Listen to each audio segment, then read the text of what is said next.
Summer with the Cowboy. Blue Bay Beach reads romance series. Book 4. By Ellie Hall. Copyright 2020 Ellie Hall. All rights reserved. Chapter 1. Chevy. Chevy and Muller had never been kissed. As the bus came to a stop and let out a long sigh, she did the same. She gathered her belongings, which wasn't much, she'd been traveling light for a long time, and stepped off the bus. A sign welcomed her to Blue Bay Beach. She'd never been to South Florida, and if rumors were true, it was probably a retirement community. She didn't imagine that her first kiss would happen anytime soon. The air was sticky on that early summer day and salty, but as she moved from the edge of town, along a sand-strewn street called Mansion Mile, a pleasant breeze blew back her long dark blonde hair and a different kind of sigh escaped. The one when the bus stopped was resignation. The second sigh was one of tranquility, ease. Waves gently lapped a white sand shoreline, and for the first time since she convinced herself to get on that bus, she felt a sense of peace.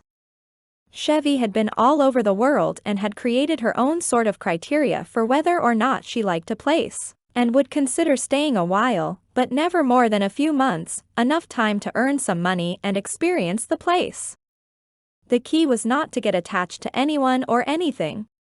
She walked past the post office, Beach Waves Salon, a boutique, the church, a candy shop, and the sandy shore inn before the road curved and narrowed toward the seabird streets. She stopped at the market and picked up a few supplies. She was starving after the long bus ride. There would be plenty of time to check out the stores, the boardwalk, and meet people, but she feared if she didn't go straight to her destination right away she'd talk herself out of it. Chevy pulled the letter she'd received several months prior out of her pocket, double-checked the address, and kept walking until she reached Egret Avenue. She remained focused and didn't let herself admire the bungalows, the whimsical streets named after seabirds, or the flowers. She gripped the letter in one hand, the key that came with it in the other, and cautiously approached house number 8. Another sigh escaped. It faltered on her exhale as though not sure whether to turn around and not look back. Chevy had never met her father, Warner Muller. For her entire life, that house was just an address. Numbers and words inked on her annual birthday card envelope in the upper left-hand corner. Later, he was simply the address on at least 100 postcards she'd sent to him over the years. He was gone, but the house was real. And ugly. An eyesore on the street of quaint cottages with white trim and matching fences, festooned with colorful lantana, bright bougainvillea, and orange blossoms with a delightful fragrance that would have made her smile had circumstances been different. Like the other cottages on the street, number 8 was craftsman style with a covered front porch in front of a wide window with the door to one side. But unlike the other houses, that one had missing shingles, peeling paint, and was a mess. The grass grew in clusters like it wanted to succeed, but wasn't sure if it would get enough water or if it would get too much sun. Chevy took a few hesitant steps along the stone path. Chevy had a wanderer's heart.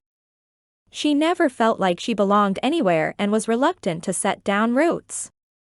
She turned around, glancing back toward the fence and across the yard at the reluctant-to-grow grass. "Me too," she said on a long exhale as she wondered if she'd made a mistake going there. Still clutching the letter in one hand and the key in the other, she continued. As she neared the house, the rest of the greenery was overgrown and jungle-like. At second glance, the house really just needed some TLC. The truth was, Chevy didn't have anywhere else to go after she'd received notice that her father had passed away, and his remaining assets had been passed on to her. She was out of money and had to face the past as intangible and as painful as it was.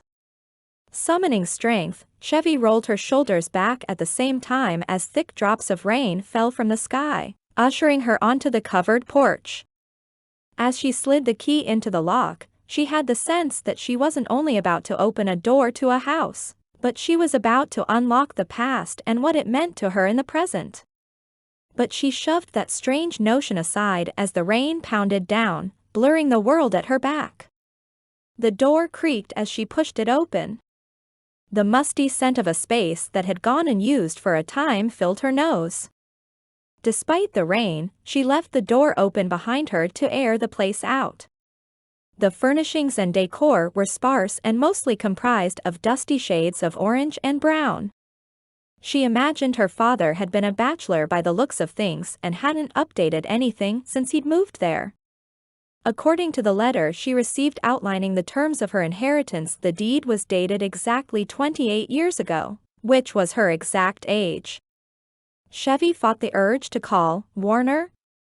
Instead, Dad came out at a whisper.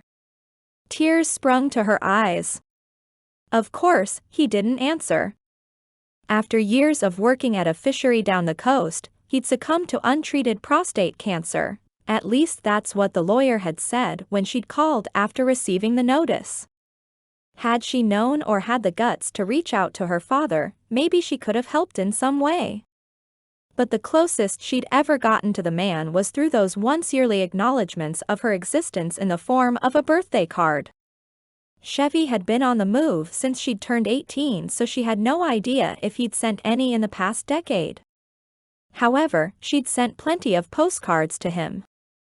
Taking a slow spin in the center of the living room, the kitchen was somewhat of a disaster. Taking a peek, the bedroom and bathroom doors were ajar and not in much better shape. From what Chevy could tell, a solid cleaning would make a huge difference, and she hoped she'd be able to sell the house quickly and move on. Behind her, the floor creaked. A strange muffled sound caused her to startle and turn, but no one was there. Chevy placed a hand on her hip. She'd traveled around the world on her own, and even though she was a relatively quiet, reserved person, she was adventurous and bold for having set out abroad.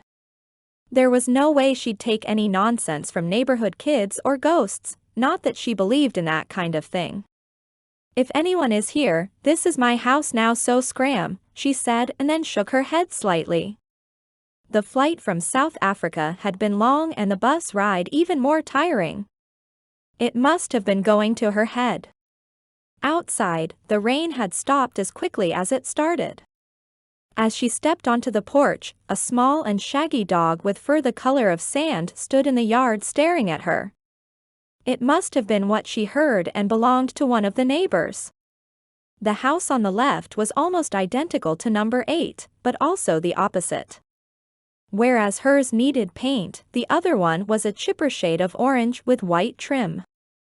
Whereas hers needed landscaping, it was manicured and tidy.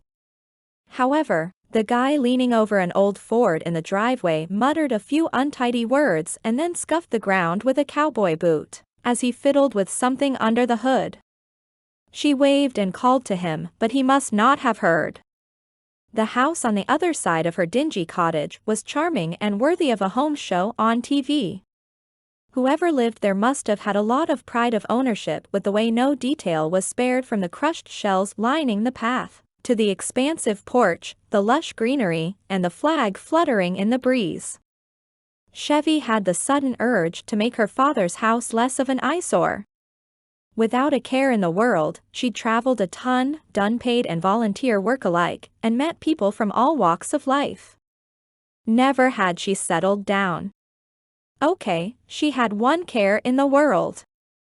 She was on a quest to find home. Not her way home. She wasn't lost. Not really. She had wanderlust. Or maybe that was just a way of saying she was afraid to put down roots. And selling number 8 Egret Avenue would afford her to get back out there on the road to complete her quest. But first, she'd do what she always did when in a new place. She'd put out her welcome mat, so to speak.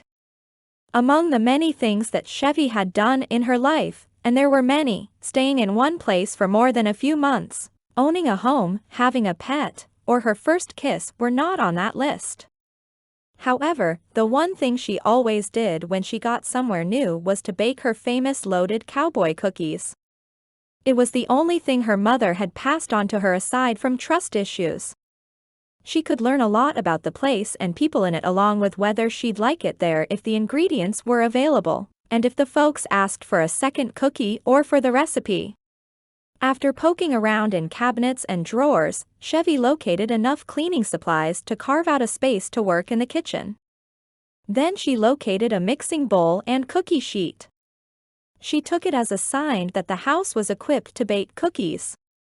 Her mother had painted her father to be little more than a monster who lived in a lair, but from the looks of things, he was a regular guy who'd gotten sick and let his house slip into disrepair.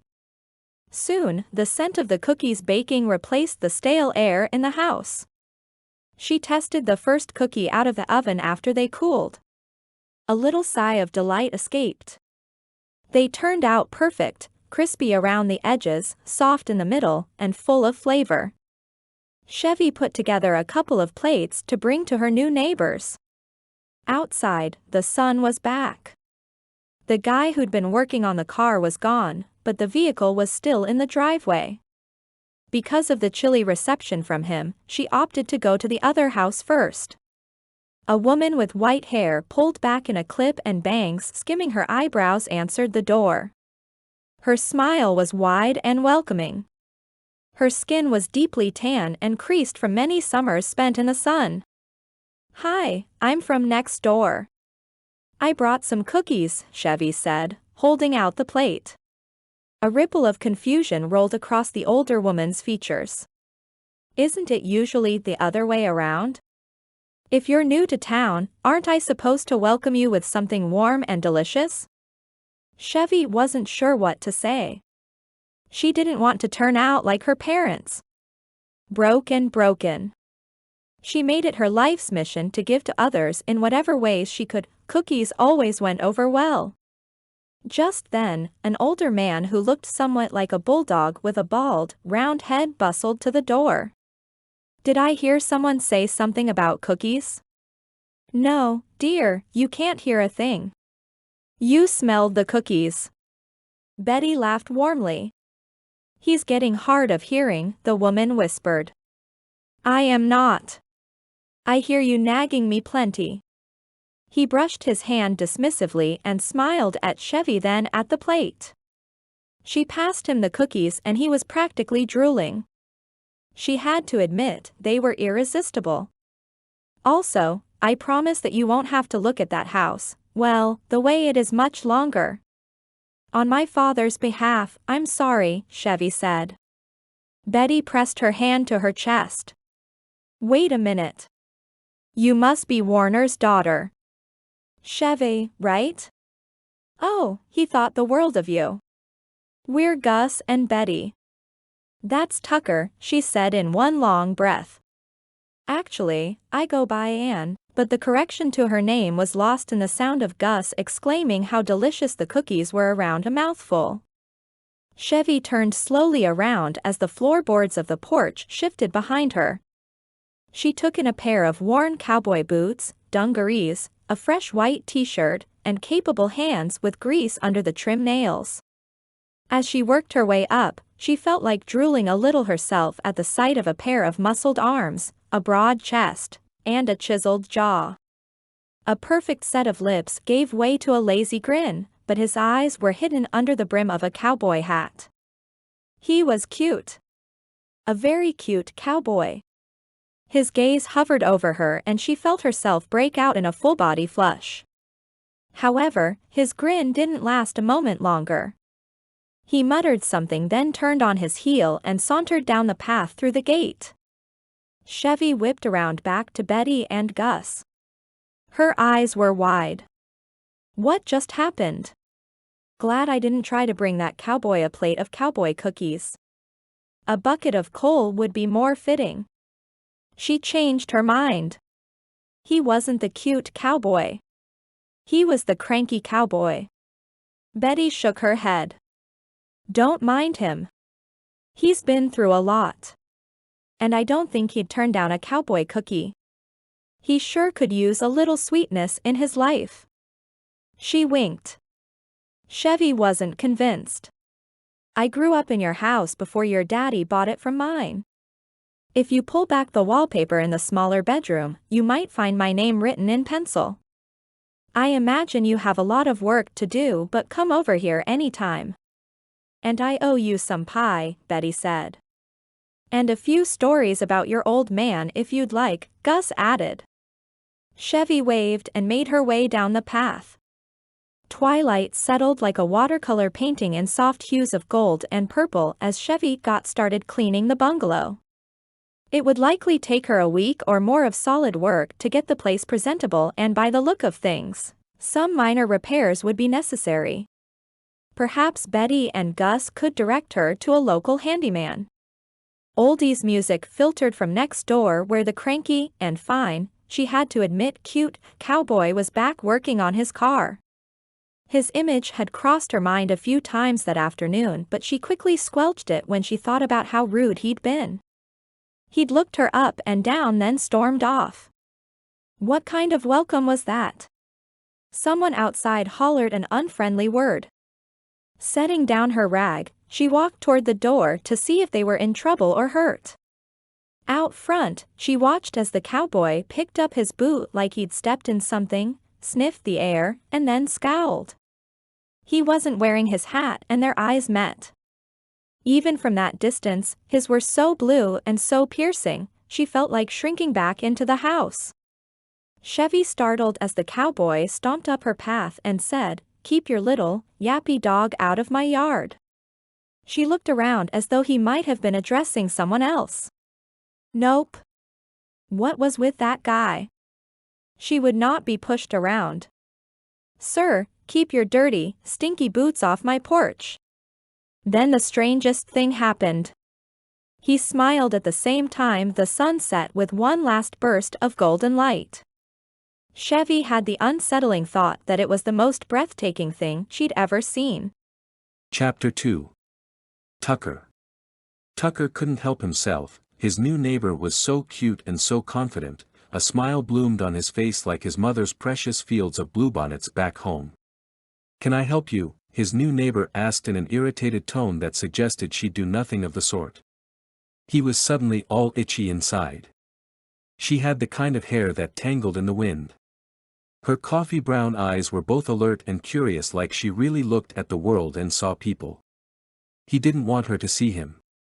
He wished he had his hat on. A sudden warmth flooded him even in the dusky evening. It was as if his mother was suddenly beside him, nudging him to remember the lessons she'd taught her boys. Had Tucker been wearing his hat, he would have taken it off and hung his head. As it was, he couldn't tear his gaze from the cute girl next door. "Sorry, Mississippi. I forgot my manners." She lifted one eyebrow as she crossed her arms in front of her chest. "You certainly did, storming off before and then hollering at me. But that's more like it." She nodded her little chin primly. The way she leaned in the doorframe made him want to linger. But he knew better than that. "If you please, keep your dog in the yard." He glanced back at the broken fence. Tucker had moved into the cottage next door the summer before and had only seen Warner Muller a few times. He gathered the older man had gotten sick. Between Gus, Betty, and himself they tried to look after him, but he was grouchy as all get out and eventually went to the hospital and didn't come back. Betty visited several times and gave him updates. It was about 6 weeks later that he got word the man had passed. Then, for the last 6 months, the house sat empty and fell into greater disrepair. "If you'd like, I can help you fix the fence to keep that animal in." He'd had enough experience repairing things around the farm that the fence was simple. Her jaw was set and she locked him with what his daddy called a low-level glare. According to his old man, his mother had 3 stages to her glare. There was the low level and was like a warning. It said, "Address this or things won't be too pleasant around here."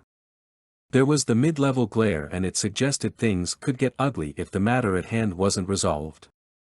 Then there was the red alert glare, and if his mama fixed any of them with that look, life was over for the time being. Even those memories of his mother had become fond after losing her. A slow smile spread across his lips. He couldn't shake the sense that she was there with him, giving him a stern poke in the side to remind him to behave himself. She'd always joked that her sons were a pair of rascals. He'd grown up a cowboy, but became a mechanic, trading in the power of horses at the ranch in Texas Hill Country for horsepower on the streets late at night.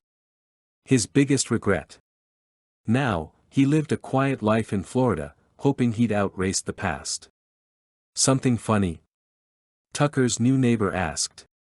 No, nothing. But about your dog. I'm out there most afternoons working and can't turn around and step in. Oh, you've stepped in it all right. Her tone was low, warning like a cold breeze coming across the plain. Alert, alert. She'd activated mid-level glare. For your information, I do not have a dog. Never have. And maybe you should look after your yard. Had you been paying attention and watched where you were going, you wouldn't have had the unpleasant experience and then marched over here, accusing me. But like the memories of his mother's glare, there was nothing unpleasant about the experience. Granted, he didn't want to rile his new neighbor up, but from her eyes to the color rising to her cheeks to that one little crooked tooth on the side to the full lips that pronounced each word, there was nothing unpleasant about her. Not at all. But the odor of what Tucker had stepped in wafted between them, and that was wholly unpleasant and brought him back to his senses. Where is that thing? Little. Shaggy. Yappy, he asked. Sir, I do not have a dog, and if I did, I'd be sure to keep it away from you. While I'm at it, I'll steer clear too. The glare was intensifying. She had a point. If he knew what was good for him, he'd return to his yard, but something kept him rooted to the spot, and it wasn't that he didn't want to track dog droppings on her porch as he sauntered away. But she was on a roll and kept talking. Also, for your information, a dog like the one you assumed I own wouldn't leave much for you to step in. Their droppings are small. They started bickering about dog doo, and cowboy boots, and the whole thing made him think about his brother. Tucker didn't like dogs much, especially little ones. Parker was more of a dog person.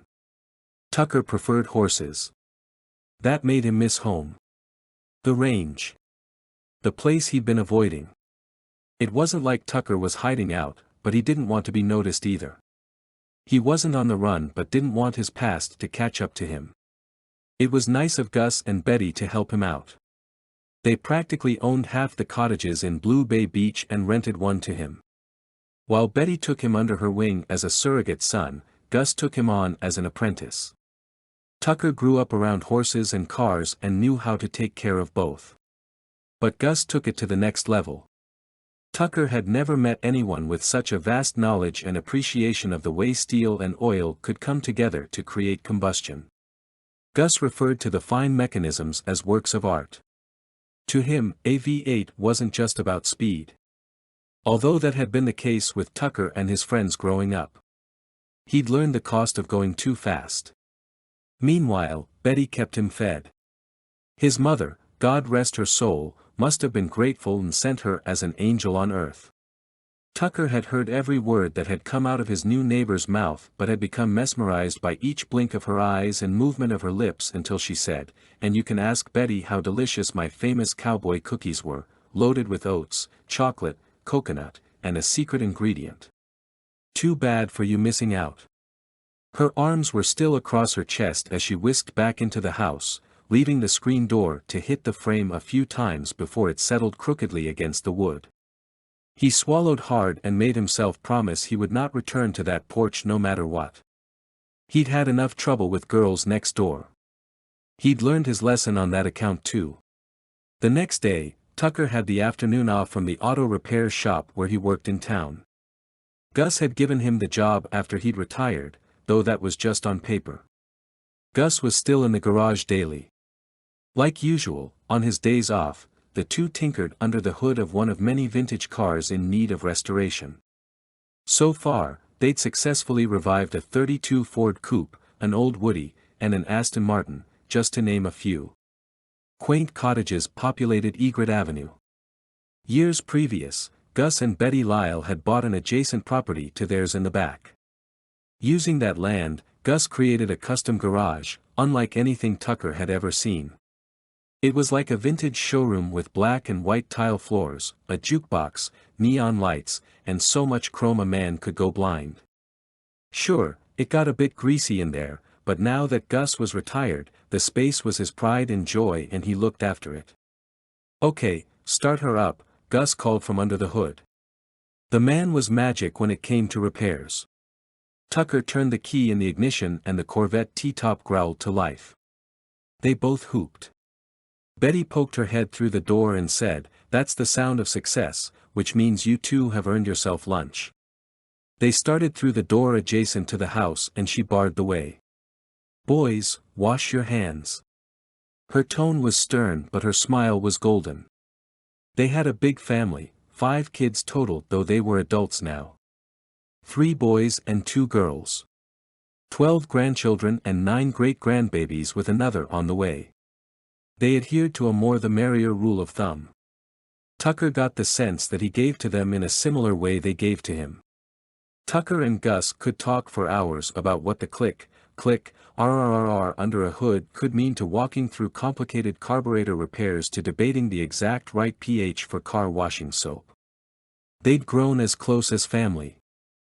He missed his back in Texas, but leaving was for the best even though he knew his mother would disagree. The sun beamed through the window just then, warming him. There were moments, like that one, like when he stood on the porch with his new neighbor and accusing her of leaving her dog loose, and when he'd first met Gus and Betty, that he was certain his mother was somehow with him, at least in spirit. He'd parted ways with the Lord after everything that happened and suddenly felt uncomfortable. Like his mother had a window into his thoughts and was scolding him for losing faith. She may have been pleased he'd ended his racing days, but she would not be happy that he'd walked away from his church. Growing up, there was faith, family, and the farm. That was the beginning and the end of the story. He'd strayed but had his reasons and those he kept to himself. Betty set 3 tuna salad sandwiches on the table. The plate of Cowboy cookies from the neighbor sat in the middle. He reached for one and Betty swatted his hand. He stopped himself from saying, "Come on, Ma." Instead, he chuckled. "After you eat your lunch, you can see what you were missing yesterday." I had to stop Gus from polishing off the whole plate himself. "I'll have to ask Chevy for the recipe." They chatted for a few minutes, but Tucker was starved and soon got his cookie. "My, she is such a sweetie, she certainly deserved a warmer welcome than the one you gave her, Tucker." Betty pitched a stern eyebrow. He grumbled an apology. He hadn't meant to be rude. Betty was a mother through and through. Had I known she'd arrived next door, I would have brought her over a welcome basket. Betty took a sip of iced tea. "I thought you did this morning," Gus said around a mouthful. "I did, but I would have liked to have done so yesterday. She just appeared without warning. She seems like a lost soul, but I have a feeling she'll find herself here in Blue Bay Beach. We all do.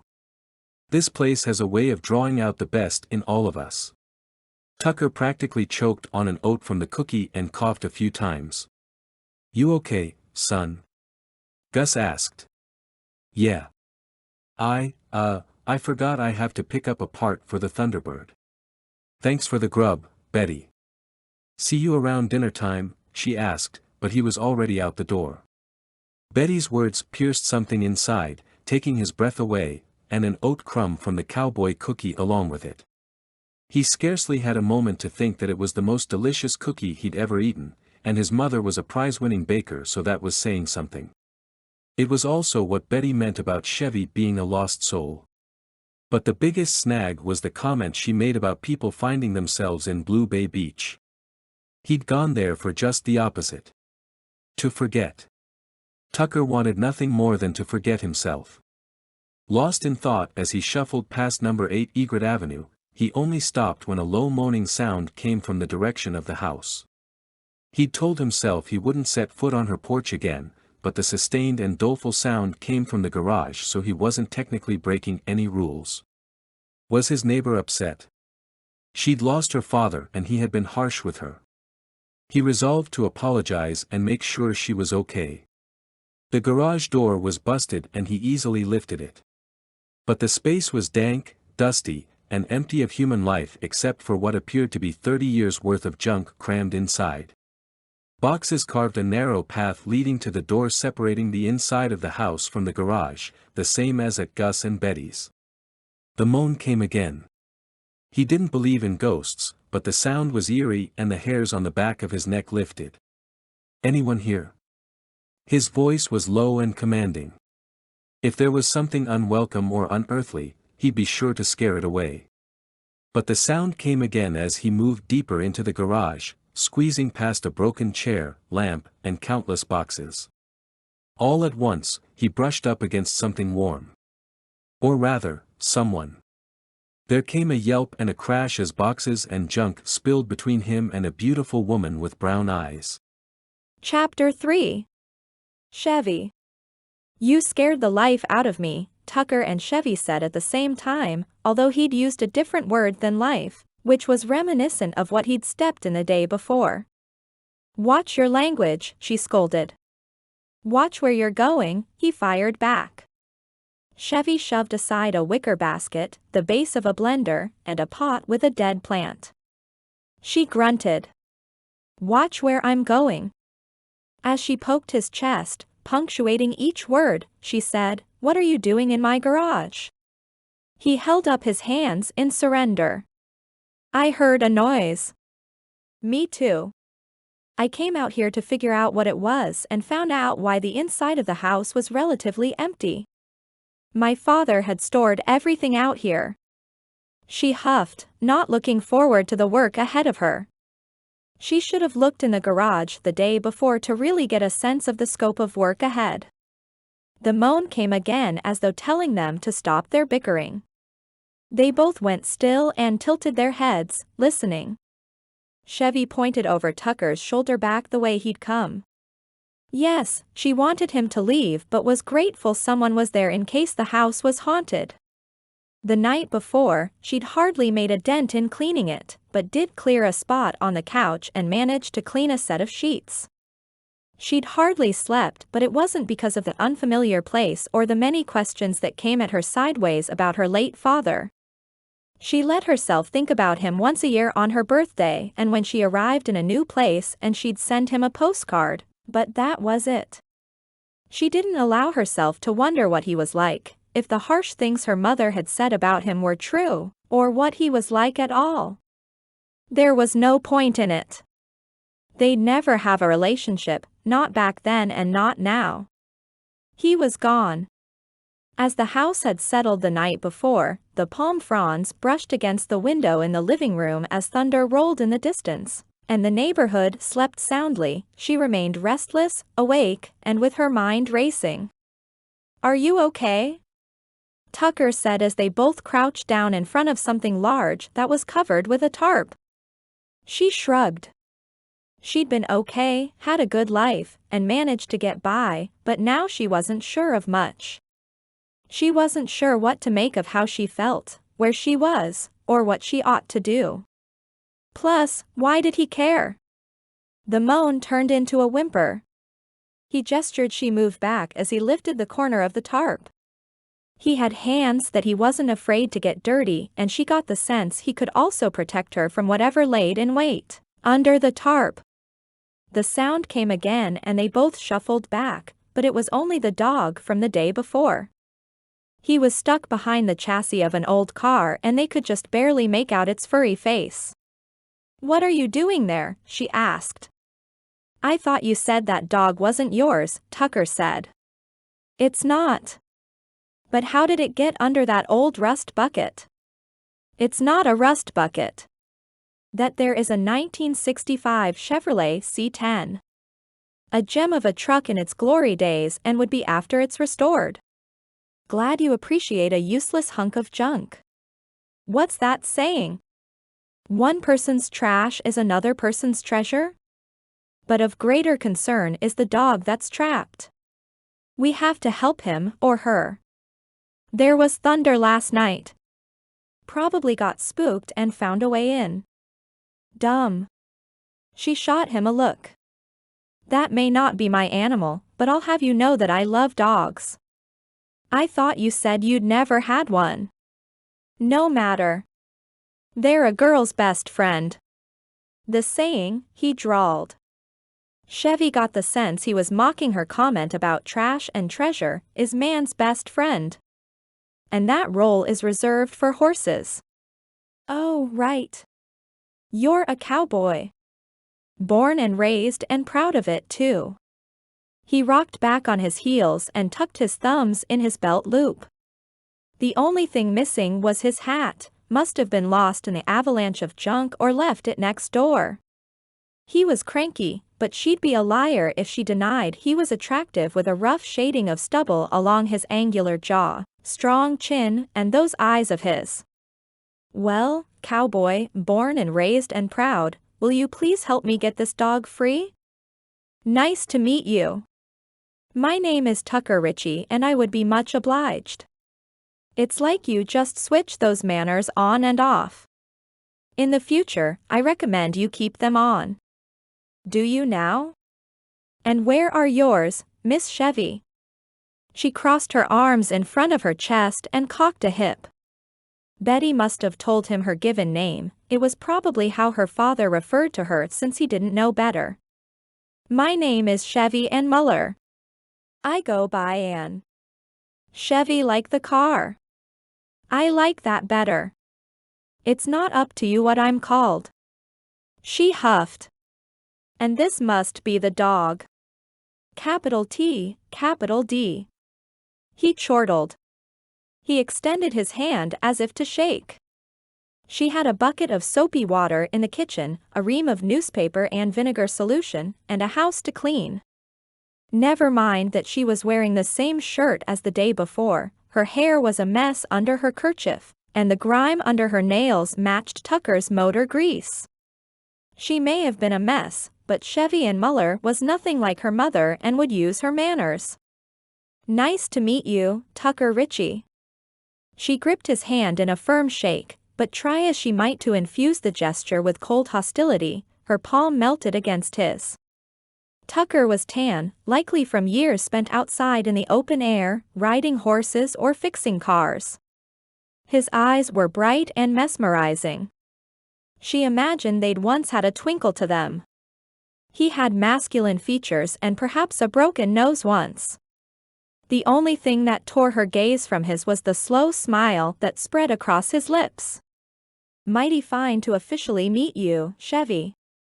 She was going to correct him, but the way his lips rolled over the letters made his voice sound like a deep country melody. The kind that sung secrets under the stars. A little breathless, she said, likewise. When their hands dropped, they both seemed to snap back to the matter at hand. There was a trapped dog and an underlying sense of aggravation between them.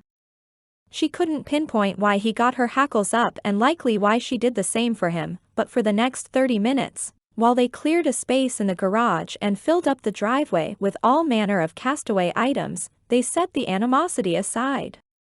At last, the dog wiggled free and into Chevy's arms. I thought you said, Tucker started with accusation in his voice. I think he knows I'm a friend of animals. A best friend. Does that make me the enemy? He asked. She gave him a long side eye. That depends. Do you want to be? After the words had dropped, she sensed the double meaning behind them. Not especially. Well, good. Now, I bet this little guy is hungry. The dog walked over to the yard and relieved herself. Correction, little girl. I don't reckon your pantry is full just yet. I have some leftover chicken in the fridge. I'll be right back. Tucker sauntered off. Chevy soothed the dog and checked for a collar, but there wasn't one. Tucker was back in moments with a bowl of shredded chicken. He set it on the ground and leaned against the frame of the garage door. The dog scarfed it up. You don't seem the type to cook, she said. Not especially, but I do grill. Barbecue is my specialty. Chevy loved grilled food. Then I'll expect an invitation sometime, she said without thinking.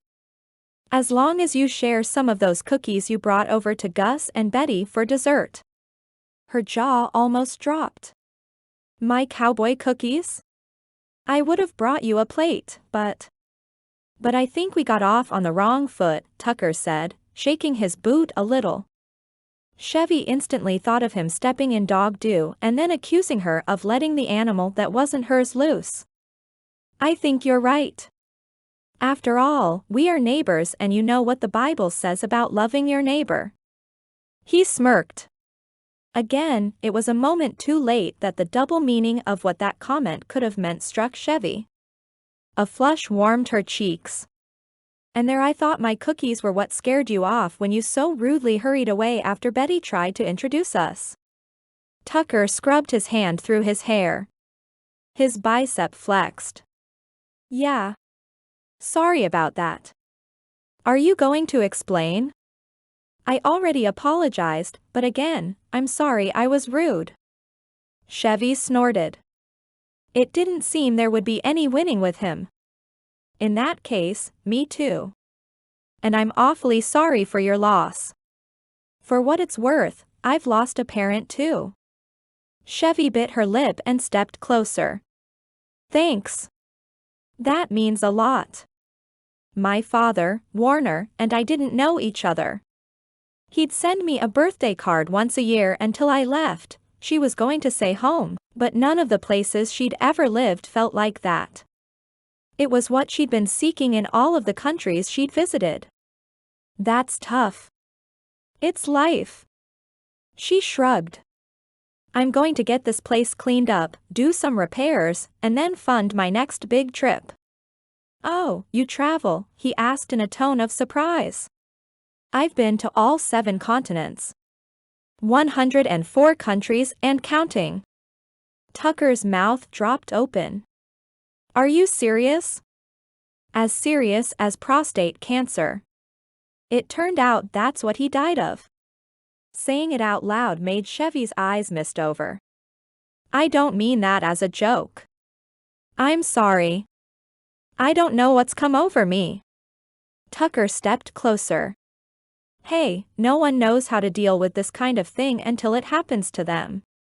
Even if you didn't have a relationship, his passing brings that to the surface, you know? The gentle look he gave her suggested that he knew exactly what he was talking about. Chevy felt like someone put words to how she felt.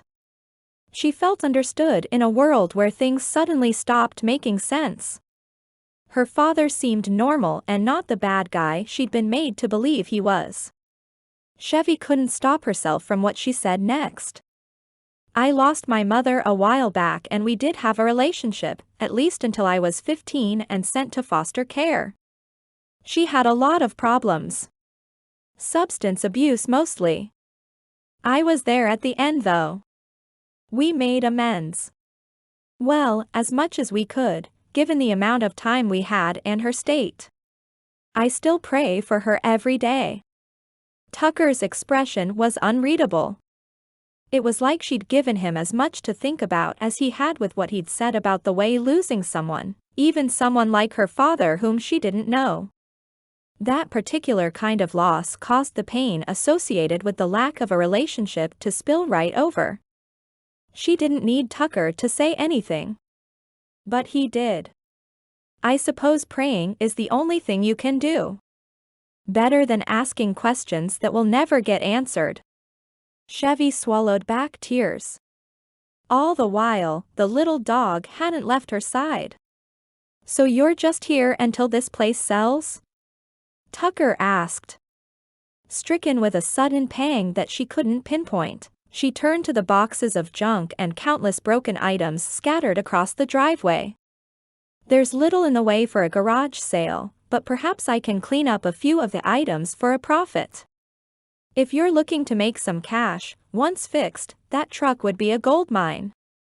Tucker pointed to the garage. Chevy laughed. Cars? They're not my thing. He smirked. His scent of long days in the sun, horsepower, and engine grease wrapped around her. No, cars weren't her thing, but he could be. As soon as the thought had wedged itself in her mind, she scrambled to get free of it, probably much like the little dog had when it was stuck under the car. Chevy was always on the move. As true as it was that she baked cookies and found the church when she was new to town, she also had the rule that she didn't date. She wasn't going to break hearts, or have hers broken when she inevitably left town. But as Tucker sauntered away, leaving her and the little dog in front of the garage, she worried about what would happen if she broke a rule. She'd been in Blue Bay Beach for less than 24 hours, and with the dog at her heels, she rushed into town and toward the church she'd spotted when she'd first arrived. Chapter 4. Tucker. Several days had passed since Tucker had then re-met Chevy and Muller, and he couldn't get her out of his mind. If she ever asked him why he took one look at her standing on Betty and Gus's porch and then turned right around, it would have been because he knew what was coming. Seeing those soft brown eyes and that long wild hair blinked like a warning light on his internal dashboard. With that one look, he knew that she'd ruin him. She'd consume his every thought and cause him to break down like an old car. It had happened once before, and he vowed never to let a woman have that kind of control over him again. During his early morning runs, before it got too hot, he'd seen her walking the dog. Often later in the day she'd be out shuffling things around the house, and going to town. They'd exchanged friendly hellos, but the more he tried to avoid her, it seemed the more frequently she appeared, getting the mail, chatting with Betty, and repeatedly trying to mend that broken fence so the dog wouldn't get loose. From what he could tell, she'd hardly stopped scrubbing, dusting, and mopping the house next door. He'd only been inside number 8 a few times. As Warner aged, his eyesight and energy declined. Poor guy. With a twinge of guilt, Tucker thought of his own father. No chance Chevy would respect him if she knew how he'd let his family down. Ah, there he was, back to thinking about her. He doubted that a spot was spared from her cleaning spray and rag. The outside was another story. Florida vegetation grew thick and fast in the humid weather with a brief rain shower nearly every afternoon.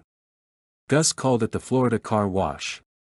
If his vehicles weren't undercover after it rained, he'd be outside in a hot minute with a chamois so the rainfall didn't leave any spots on the shiny paint. Shiny like Chevy's hair. Oh man, he had it bad. He shook his head, scolding himself. As busy as Tucker had been at the shop with a Triumph with an oil leak that had him stumped on, he couldn't stop thinking about her.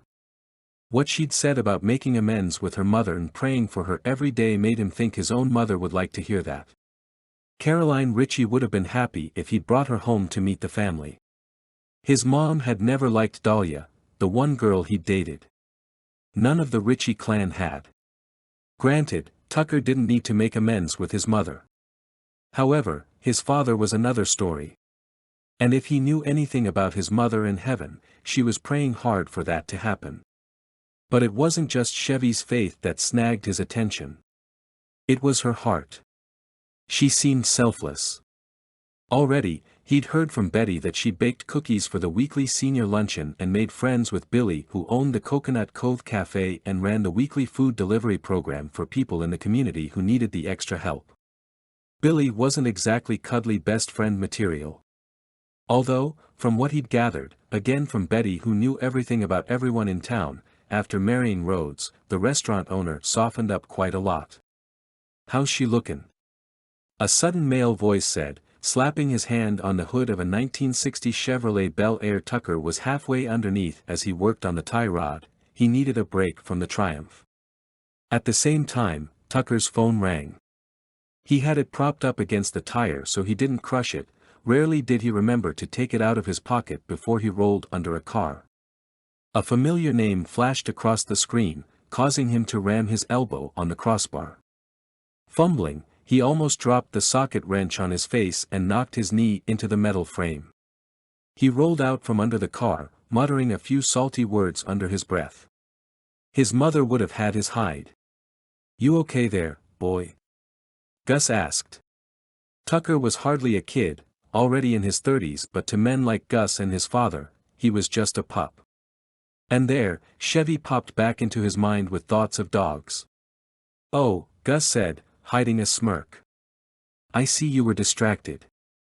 "I wasn't, he started to defend himself. Gus lifted his hand to cut him off. "Now, you're working underneath almost 2 tons of American steel, not a time to be thinking about," he waggled his eyebrows suggestively. Tucker opened his mouth to protest, but Gus cut across him. "So how's this Chevy treating you? She giving you any trouble?" It was obvious Gus knew how the name Chevy tangled up Tucker's thoughts. "No, sir. I'll have it ready for you by the end of the day. No rush. The owner won't be back from up north until next week. Sometimes it's best to take these things slowly. You have to finesse the situation. Tease out the..." This time Tucker lifted his hands. All right. I get it." Gus smirked. He and his longtime friend Vince co-owned the shop. Officially, Gus was retired but still came by daily and did all the bookkeeping, orders, and manned the phone much of the time, not that the shop was booming. They worked on all makes and models of cars, but specialized in classics and drew auto enthusiasts from all over the country. The plan was, Vince would retire that summer and they'd decide what to do with the shop. Tucker would probably have to find another job that paid cash or go crawling back home and come clean with the truth. One of the massive garage bay doors was open and Betty appeared backlit by the sun. "Hey, my 2 favorite guys." She was almost always cheerful, a ray of sunshine in the same way that his mother had been for his father. Once upon a time, Tucker thought he'd like to have that. Too late for him. "I'm heading over to the cafe to meet Chevy for dinner at Coconut Cove," Betty said. In tandem, the 2 guys tilted their heads in question. "Dinner, when you miss lunch and it's too early for dinner." "Since it's already past 3 and I didn't eat lunch, I'm famished. Can't wait much longer to eat. I'm starved." Betty used to work full-time at the restaurant but now just pulled 1 breakfast shift and 1 lunch shift per week plus occasionally covering for others. "If you wait a little while, it'll be an early bird," Gus said. "Oh come on, we're more like night owls," Betty teased, giving her husband a nudge. "Goodness knows you can't help but have a late-night snack of a bowl of ice cream before bed." "It's hardly a bowl. More like a scoop." Yeah. Tucker chuckled at their banter. "So we're having dinner this evening?" Gus asked. "Well, I'm having pie," Betty said. Tucker's mouth instantly watered. The Coconut Cove Cafe served Betty's famous key lime coconut cream pie. "You should come join us," she said as though reading his mind. "Ah, thanks, but I should get back to work." Tucker's stomach growled in protest. Betty cocked an eyebrow, reminding him of Chevy. "Gus, I told you to make sure he takes a lunch break." "Hey, that's up to him to remember to feed himself. I only just got here. This boy gets focused on one of these projects here and keeps on working through the noontime hour. Soon he's going to be nothing but skin and bones. More like muscle and brawn, but whatever you say, dear." Gus walked toward the door, likely realizing his wife wasn't going to give up until they were all seated on the deck at the restaurant. Betty was persistent. However, she didn't follow her husband. "Tucker, please take your lunch break." He supposed it would be rude to say no. They exited the building and closed the big door. Betty hurried across the street where a couple of women were standing on the corner in front of the Sandy Shore Inn. Gus talked about the bad tie rod in the Bel Air when Tucker heard a familiar voice. Betty was talking to Ruby, who helped out Sandy LeBlanc, the owner of the Sandy Shore Inn. A beautiful woman stood with them. She seemed to be making herself right at home in town. The little dog was on a leash, sitting patiently at Chevy's side watching a seagull peck at something. "You should come too. Billy will be so pleased to see you," Betty was saying as they approached. "I'd like to, but Sandy, she hasn't been herself lately." "I should head back in," Ruby said. "In that case, I'll bring you both dinner on my way back and visit," Betty said. Ruby softened and squeezed Betty's arm. Thanks, I think she'd like that. Tucker sensed that perhaps the owner of the inn was ailing. Oh, Ruby, have you met Chevy? She's Warner Muller's daughter and moved in next door to me. It's nice to meet you, Chevy said. But to be clear, I haven't moved in. More like passing through. Hopefully, I'll be out of your hair in no time. Tucker was about to say something when he cut himself off and slapped an invisible bug on his arm. Ruby and Chevy's eyes landed on him. He cleared his throat. No see They're bad this afternoon. Betty gave him a look because they both knew the pesky little bugs were rarely spotted at the beach. Gus chuckled lightly at Tucker's sudden jumpiness. Chevy had him turned around and inside out. Are we going to have dinner or what? He dragged Betty off as she started to explain the compound word she'd made up. Without breaking pace, she went on to tell Chevy all about working at the Coconut Cove Cafe. As they stepped onto the dock that stretched over the water, ending in a restaurant with a thatched roof that was patronized by people on foot and boaters alike, she finished with, and they make the best key lime coconut cream pie in the world. That's not an exaggeration, Tucker added because it was true. Gus chuckled again. Don't be fooled, Chevy. Betty is biased because she's the one who makes it. But it is the best. Won prizes and everything. Then what are we waiting for? Let's have dinner. Though, thinking about it, I think the more accurate term would be pre-cert. That's like pre-dinner dessert, Chevy joked. Everyone laughed as Gus and Betty sat on one side of the table on the dock deck. Chevy and Tucker sat down on the other, and as they both lowered, they knocked into each other. It was far more welcome than his elbow and knee colliding with the undercarriage of the car. Warmth caressed his skin where her forearm had touched his. He knew he was being silly, practically acting like a teenager on a first date, and in the company of people who were old enough to be his parents. Even though Gus and Betty had been together for the better half of their lives, the two could talk a blue streak, which cut down on any chance of there being an awkward silence between himself and Chevy. Although he wanted to talk to her. Ask questions. Hear about her life and travels. He ordered a BLT and ordered his thoughts to heal like the dog seated quietly beside Chevy. There was no way he was going to let himself get caught up in her. Yes, she was pretty and kind and smart. But that's not what he needed in his life. No way. No how. After their food came, he snuck the dog a few nibbles of bacon. Tucker, I've been meaning to ask you, what do you think of heading up the classic car show this summer? Gus wiped his mouth with his napkin. Vince and I have been talking about it for years, but we can't seem to get it together. With him retiring this summer, I thought it would be a nice send-off. Tucker didn't wait to hear more. Yes, of course. He'd do anything for those two guys. He was indebted to Gus and Betty, and he knew it would make them both happy beyond measure. Betty clapped her hands together. Gus has been talking about doing a club or a show in Blue Bay Beach for years. That would be wonderful. We could also add a swap meet.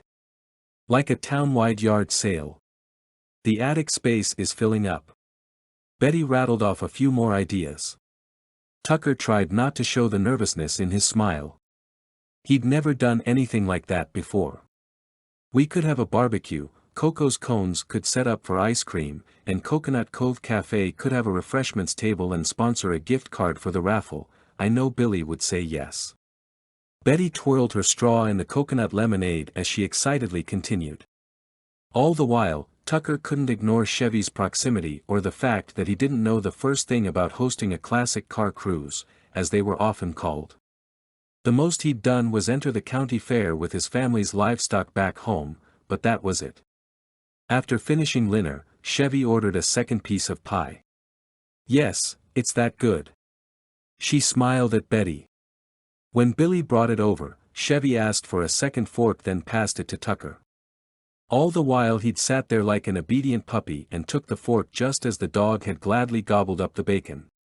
What had come over him? She nudged the plate between them and said, I can't possibly eat the whole thing, but I'm putting this on my list of favorites: gelato in Italy, croissants filled with chocolate in Paris, and now key lime coconut cream pie here. Betty beamed. It's like we're on a double date. The words hung in the air along with Chevy's fork and his as they'd both just moved in for another bite of pie. Tucker told himself not to look at Chevy for her reaction. He couldn't do it. But it was also that he didn't want her to see his reaction. His ears flamed red. A double date? As Betty rattled on about her and Gus's first official date, Tucker peered at Chevy. She bit her lip. He offered an apologetic smile and hardly listened as Betty continued. Not because he meant to be rude, but because he worried that Chevy sensed his discomfort and his desire. Oh, he'd stepped in it all right. Stepped in it so bad he felt like he was falling for the girl next door. A couple from town paused at the table and Gus and Betty chatted with them. Without a distraction, the words double date floated between them like a flashing sign, at least Tucker thought so. It's like we're on a double date. What to say after that? The dog whined a few times, likely to go to the bathroom. Thank goodness. Chevy took the last bite of pie. I'd better get her to shore. They were just on the dock, but he knew what she meant. You must be tired after all that cleaning. Tucker, why don't you walk Chevy home? Betty had filled many roles in her life and it turned out she was playing matchmaker too. At least it seemed that way.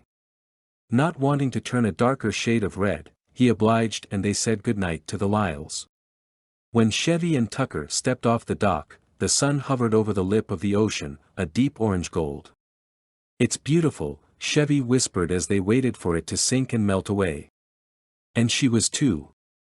Some unattended parts of Tucker wanted desperately to tell her as much, but he bit back the words. Betty sure is. Chevy started, likely thinking the same thing he was about her enthusiastic involvement in their lives. Special and, a great baker. They both laughed, diffusing some of the tension. Thanks for walking me home. I know my way now, but it has been a long day. She smiled and linked her arm around his, elbows clasped. At her touch, the tension ratcheted right back up. He tried not to wince but his elbow was still sore from when he knocked it. You okay? Yeah, hit my funny bone earlier. He didn't add it was because he'd been preoccupied with thoughts of her. That was a no-go zone. What's funny about that? She asked, deadpan. Their eyes met, hers filled with mirth and they both laughed. Nothing at all, he answered. And neither were the stirrings inside when he was around her that were getting increasingly difficult to ignore. Chevy was the girl next door. He already had trouble with the girl next door in the past, but as they neared their neighboring houses, they both lingered in the lane. His phone rang. Same number as before, but it wasn't a call he was going to answer. Chapter 5. Chevy. Tucker's cell phone beeped repeatedly in his pocket, but he ignored it. Chevy had been asked on countless dates, but the number of times she'd accepted was far fewer. It had just been her and her best friend who'd set out on that first trip.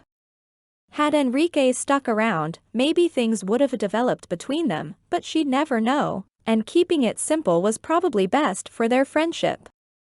Nonetheless, she was hung up on Betty's comment about the double date and how it was like a domino stacked between her and Tucker. The way Tucker's ears had turned red was a second domino. And the way her nerves jittered, fluttered, and were ready to take flight when in his presence. A third domino. Their arms linked as they strolled down Egret Avenue. A fourth domino. This is not a date, she blurted.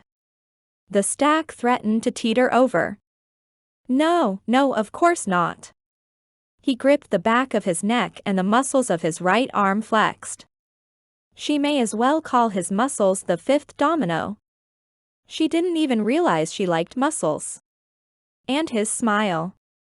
Sixth domino. His lips. Seventh domino. Thank you for sharing your pie though, he said at last. His drawling voice. Eighth domino. Consider yourself lucky. I might not next time. She meant it as a joke, but the words next time added to the others and she feared one more comment would cause the dominoes to fall. He held her gaze as though he sensed it too. The breeze whispered through the palms and brushed dangerously close to the precarious stack of dominoes. One false move and the whole thing would topple, and she sensed she'd fall along with it. His phone beeped again with a call, startling her from the moment. Tucker glanced at it and held it tight as though torn between continuing their evening or answering. Are you going to get that? He opened and closed his mouth, then clicked off the phone and slid it into his pocket. How many dominoes was that? 9? The dog licked Tucker's hand and wagged her tail. He patted her on the flank. I saw you sneaking the dog some of your bacon. Chevy managed to return to her light, joking self. Maybe you don't hate dogs after all. I never said I hate dogs, he said defensively. I'm just not fond of the little yappy ones or when they do their business where I walk. Actually, I like them a lot. And I think the dog likes you too, Chevy said. It was too late. She couldn't take the comment back. 10. That was the last domino. Tucker straightened up from the crouch in front of the dog where he'd given her a good scratch behind the ears. His eyes were bright in the dim light. Piercing. Almost flinty. Is that so? His voice was low, rugged yet amused. She recalled the red tint of his ears. She felt the same stain on her cheeks and was thankful the streetlight wasn't too bright. Chevy swallowed hard.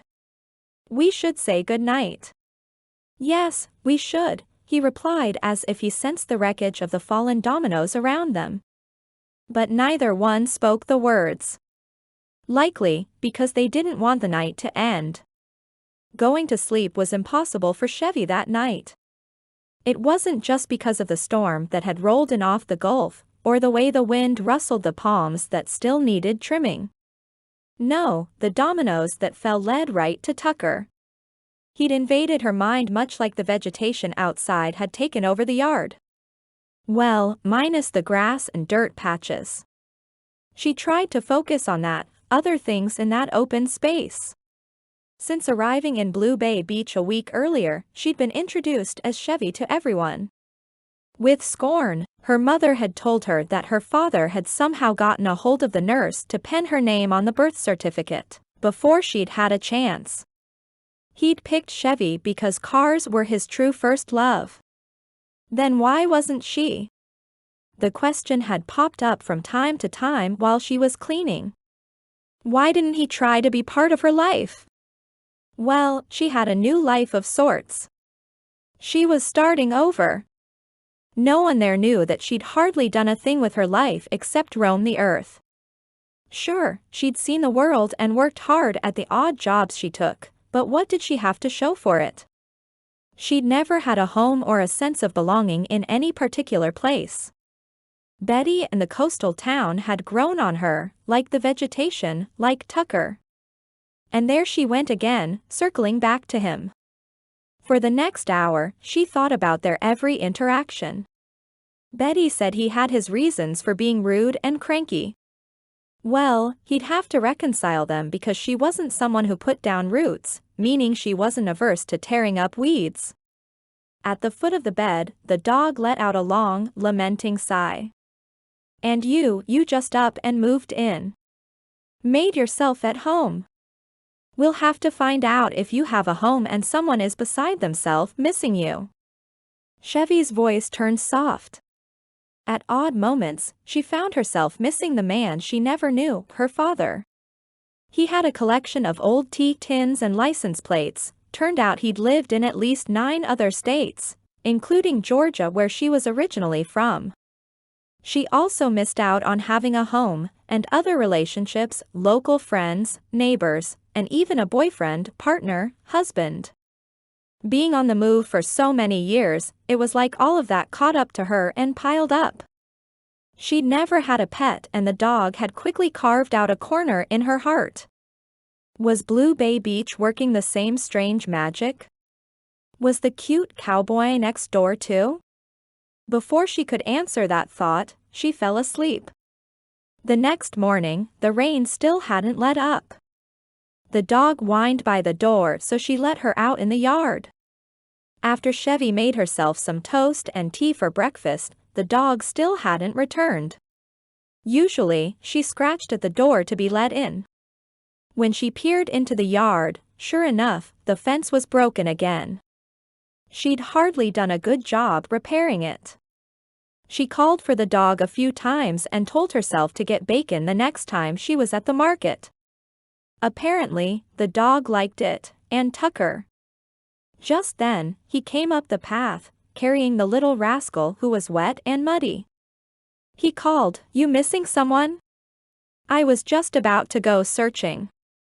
Tucker, always wearing his cowboy boots, stepped onto the porch. "Is she paying rent?" he asked, nodding at the dog.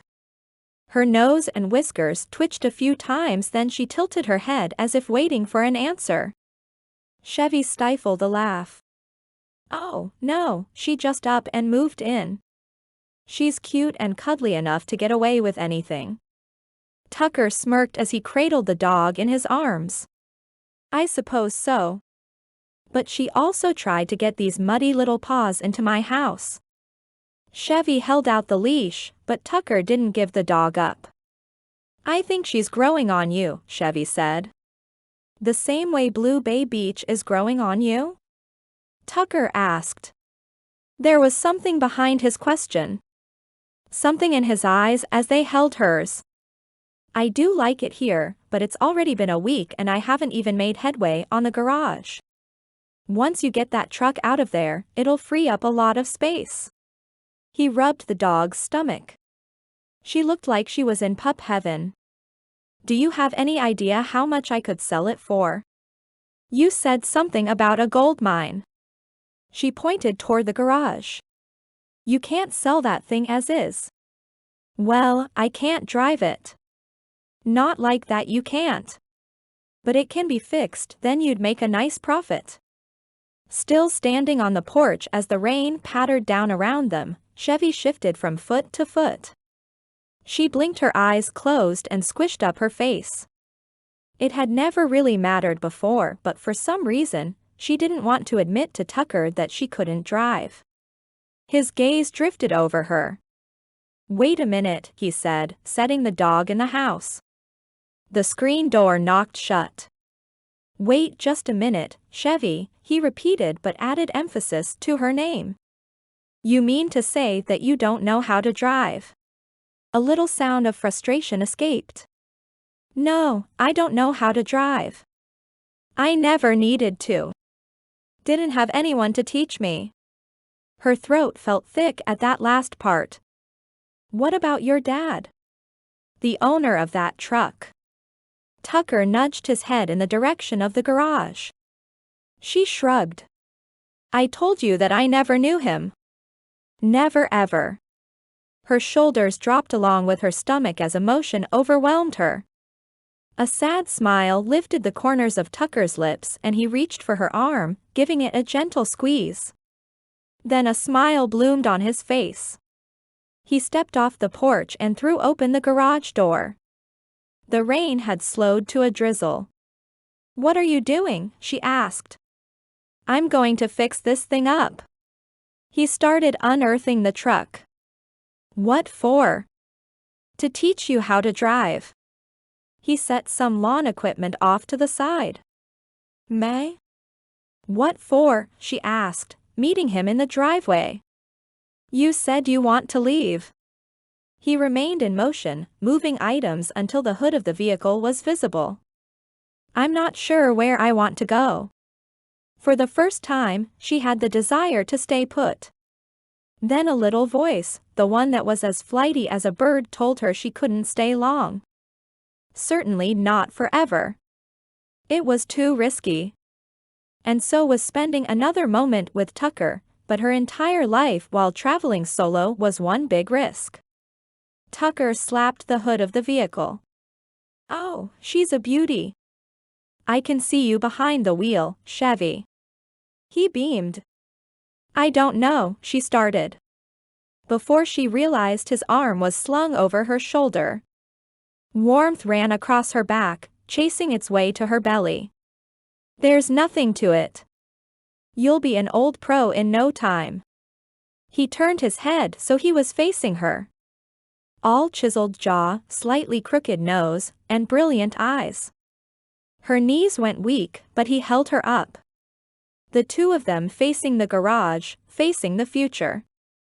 "As my mother used to say, no risk, no reward, right?" he said, giving her a squeeze. The emotion was almost too much, thoughts of her father, his passing that led her to Blue Bay Beach, and Tucker by her side. Just then, the sun beamed from the clouds, shining on them. She suddenly felt little shoots digging into the dirt beneath her feet with the promise of roots and leaves and blooms. Chapter 6. Tucker. Chevy's expression flitted between concern, caution, and something else Tucker couldn't pinpoint.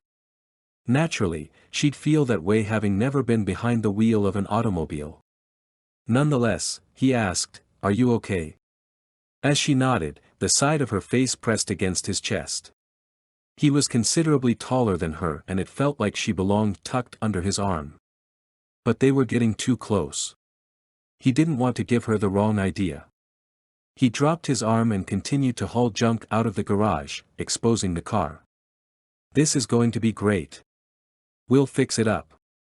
I'll teach you how to drive, Ann." She wrung her hands. "How will I repay you?" "You don't have to. Consider it a labor of love." Just like how the penny dropped when Betty commented on the double date and Chevy said the dog liked him, the word love held a certain kind of energetic charge that was easy to trip over. And he almost did along with a stray cord from a lamp.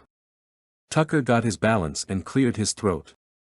"But if you want to repay me, just keep your dog out of my yard." He winked to show he was joking. "You sound like a grouchy old man. I thought I was the cranky cowboy." Her hand flew to her hip. "Hey, how'd you know, Betty? Did she say I called you?" Chevy's hand flew to her lips. "Anyway, it's not my dog." The dog stood at attention next to her. "Sure looks like your dog to me. But you could also provide me with a lifetime supply of Cowboy cookies and I promise I'll try not to be cranky."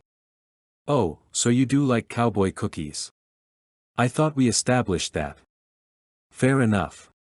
I'll keep the dog out of your yard, provide you with a lifetime." Chevy paused a beat like there was yet another word to get snagged on. Lifetime. Supply of cookies. She snapped her fingers like she just got a great idea. "And I'll help you out with the classic car show in exchange for driving lessons." He brightened. "Would you really?" "Sure. I've organized loads of events. I've never turned down a job or opportunity. Let's see, there was the time." She held up her fingers, counting off several odd jobs in as many countries, including helping dredge bicycles from the canals in the Netherlands, working at an olive farm in Spain, a ski instructor in Japan, and at a cafe in Brazil. "You're so worldly." "Hardly. I don't even know how to drive." She bit her lip. "I've only spanned the distance between Texas and Florida." "Oh, that's right, you're from Texas. Horse country. I was a trail guide in northern Italy for a summer." "You ride?" She just kept surprising him. She slapped her hip. "You bet your saddle I do. Though probably not very well. I'm no cowgirl. Looking back, I was probably foolish because horses are powerful, but I never turned down a job if it meant cash. The position was open, but I didn't want to admit that I wasn't qualified, so I took a few lessons at a rival barn. The trainer said I was a natural. The investment more than paid for itself in the next 5 months, from experience and cash." "I like your attitude. My mother also used to say, we can't control the weather or the world, but we are responsible for how we look at things and how hard we work." Tucker hefted another box out from the slim space between the driver's side of the truck and the wall of the garage. She sounded like a wise woman. He nodded as he set down a box of what looked like old photos. You may want to look through those. She peered inside. Little by little, I'm starting to see the world a little differently through my dad, my old man, as I've heard you say. He chuckled, not realizing she'd been paying attention. How do you mean? My mother painted a terrible picture of Warner. I believed it. Now, I'm not so sure. And I sort of understand why he never left this little town to visit me. I'm not so sure it was a matter of him not wanting to visit you. Betty has said a lot of things about Blue Bay Beach, including that it has an anchoring quality. She nodded.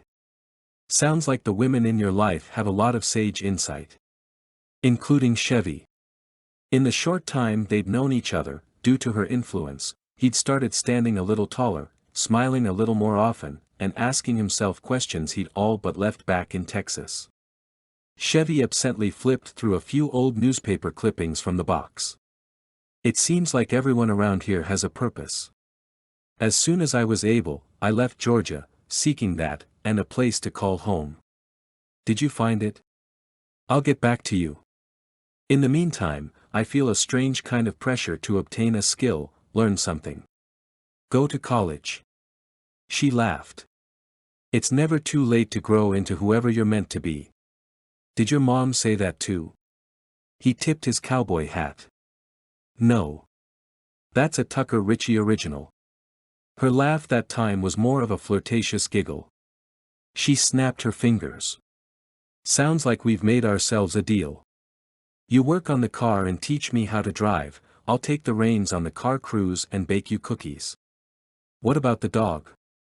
I'll make sure she visits you as often as possible. Chevy laughed. What about cleaning up the house? Will you have time to do that and everything else? All I have left are a few odds and ends inside the garage, the exterior, and the yard. No sweat. She was amazing. But I'll consult you because I've never done a car cruise before. She held out her hand for them to shake on it. As their palms pressed together, a surge of buzzing energy accelerated up Tucker's arm and into his chest.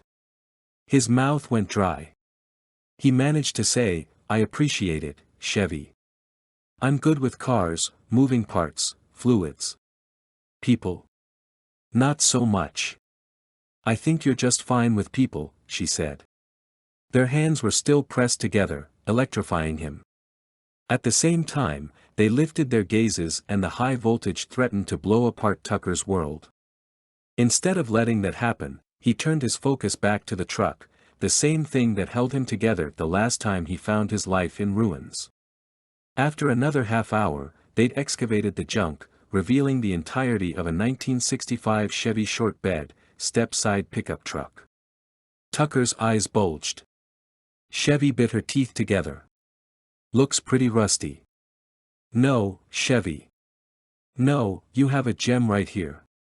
A diamond in the rough. He pulled a few more things out of the way to reveal the machine in all its glory. He felt like an archaeologist unearthing treasure. Do you think you can fix it up? I haven't seen under the hood, but I know I can. I wonder if Gus had any idea this was tucked away in old Warner's garage. Doubtful. He would have figured a way to get his mitts on it, Tucker said, answering his own question. Chevy stood in the middle of the driveway, staring at the disarray and the rusty old truck. Where she saw a mess and impossibilities, he saw a challenge and potential. He gripped her upper arms and smiled. You just wait. It's going to be magnificent. By the next day, Tucker had the pickup at the shop in town and was already assessing the scope of the project and creating a list of parts that needed to be replaced. Sure, it would be a lot of work, but he was more than up for the challenge. For the next few days, he was busy with customer repairs, but in every spare moment, he thought long and hard about the Chevy truck and the person. It was Friday and the garage was dim when his stomach let out a long grumble. He'd missed lunch again and by the look of the fading light, dinner was fast approaching.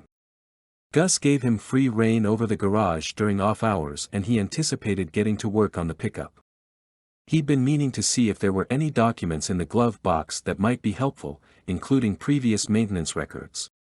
When he popped it open, there was a pair of driving gloves, a packet of tissues that were nearly disintegrated, a Baby Ruth candy bar that was surprisingly solid considering it had likely been in there for ages, and a yellowed envelope. Tucked inside was a photo of a little girl wearing an Easter bonnet and standing in front of the truck during its heyday. He flipped it over.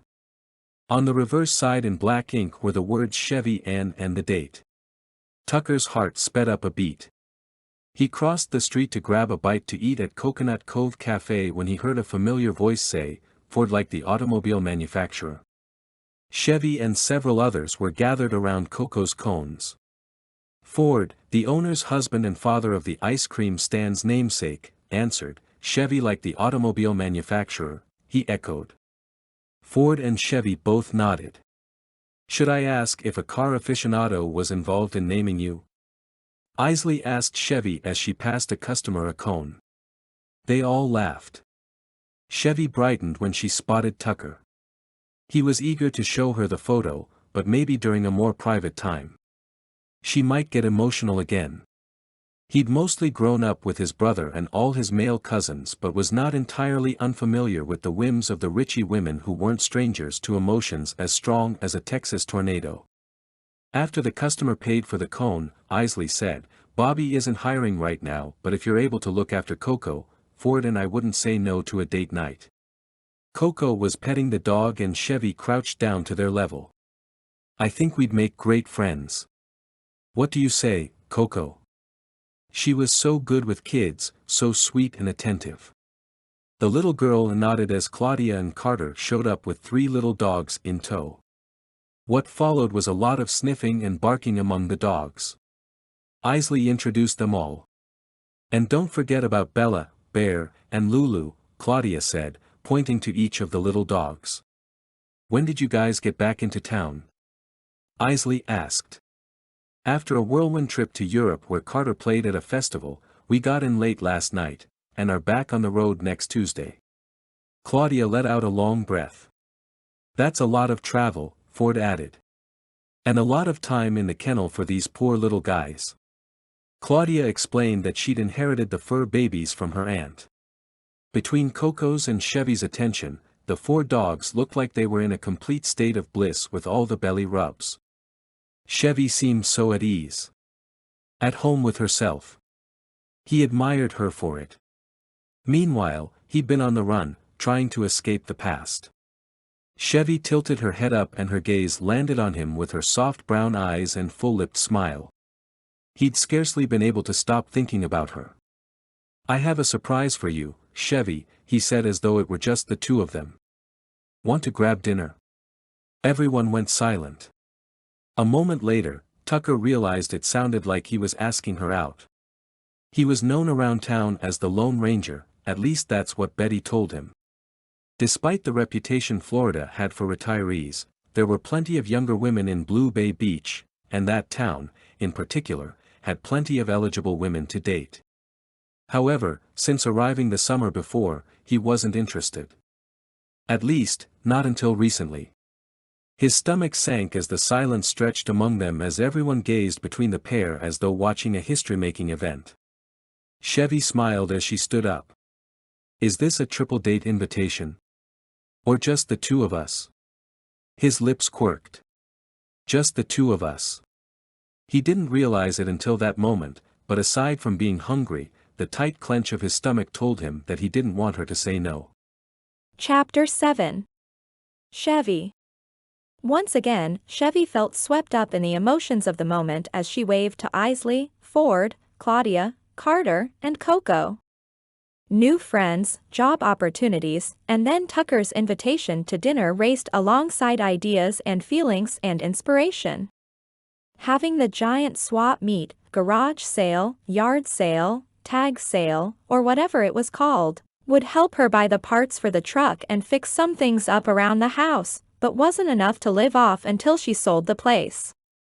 She needed a job. And the truth was, she liked working, helping people, and contributing. Even when traveling, she wasn't the sort to laze around. "I had an idea," she said to Tucker as they walked away from the ice cream cone stand. "That this is a date?" Tucker asked. She stopped, stomach plunging, wondering if she'd been too bold. When he'd asked her if she wanted to get a bite to eat, those dominoes reappeared along with the tension. The only way she knew how to keep it at bay was to make a joke about Betty saying they'd been on a double date. He paused. "Because if you'd like to join me for some fish and chips, and maybe a milkshake, I'd like to treat you." Relief washed through her as surely as the waves lapped the shore. "That sounds delightful, but I wasn't kidding about the triple date." She wiggled the leash. "We have a companion." Tucker chuckled. "The dog is definitely welcome." "In that case, lead on." They continued along the boardwalk as Chevy thought out loud, picking up on the ideas she'd been having.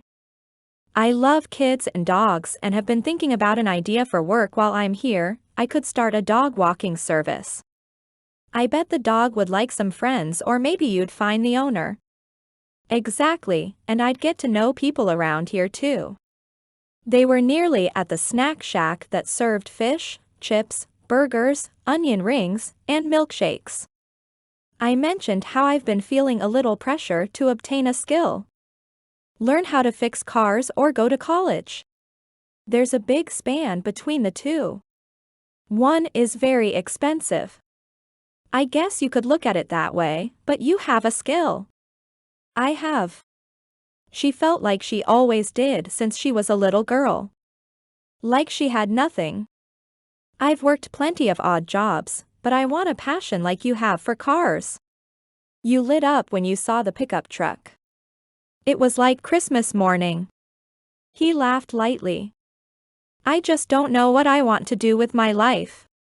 "Me neither, darling, me neither." His eyes floated over to hers, and before she realized what was happening, they'd both stopped just short of the snack shack. The light strung up around the area sparkled on the water. A little tickle moved through her at Tucker's use of the word darling in his smooth Texas drawl. "Another domino." "The truth is, I think a lot of us are trying to find the one thing. The true thing." He glanced over her shoulder and she followed his gaze. The church steeple was lit up now that the sun had gone down. "My mother would have said it's a lot closer than we think." Tucker's face moved in and out of shadow as a car passed on the road. "Yeah," she said softly. "I suppose you're right." At first glance, it didn't seem like the hand of God was involved in Chevy's formative years. Her mother struggled with alcohol and later, drugs. There was a revolving door of boyfriends that were verbally and sometimes physically abusive to her mother. When it became too much, she was put in foster care. There weren't any relatives that stepped in. She never felt like she belonged anywhere. Later, her mother had complications due to substance abuse and became very sick. Chevy returned and was there at the end with her mom. When she went back to her travels, the chapels and historical sites she visited took on a new light. She had a transformative moment in a cathedral in Barcelona. She felt the light, the spirit. Felt it. Knew it. Believed it. She couldn't explain it. But she didn't feel the need to. It was then she realized that the reason she'd survived her childhood and was able to make peace with her mother was because of God.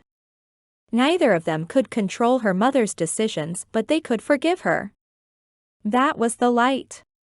And the truth of love, above all. She gazed into Tucker's eyes and her breath caught. When she let it out, she said, "You mentioned you have something to show me? Let's grab some food and then I think you might like this." They ordered extra fries and dipping sauce along with their fish. In short order, it was served in baskets with newsprint lining and they took a spot at an empty picnic table. Families and couples filled in the rest of the space, all enjoying the warm summer evening. I hope you don't mind, but I looked in the glove box of the pickup to see if there were any documents that might give me info about previous repairs made. Tucker slid the envelope across the table. And I found this. Chevy pulled out an old photograph. A little girl wearing a dress and Easter bonnet stared up at her. She clutched a basket filled with eggs and stood in front of the very same truck they'd uncovered. Chevy's eyes grew wide and then filled with tears. She flipped it over to read her name on the back and studied it for a long time as she sifted through memories. Finally, she said, "I don't understand. My mother told me my dad left right after I was born. Never even went into the hospital room to meet me. Never came back." "I'm sorry if it upsets you," Tucker said gently. She shook her head. "No, that's not it at all. Thank you.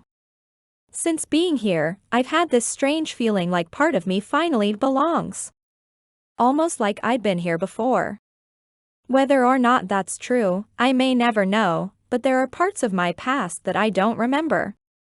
Things that may have happened that are different than what I'd been told. It's like I've been living a lie." Tucker snorted.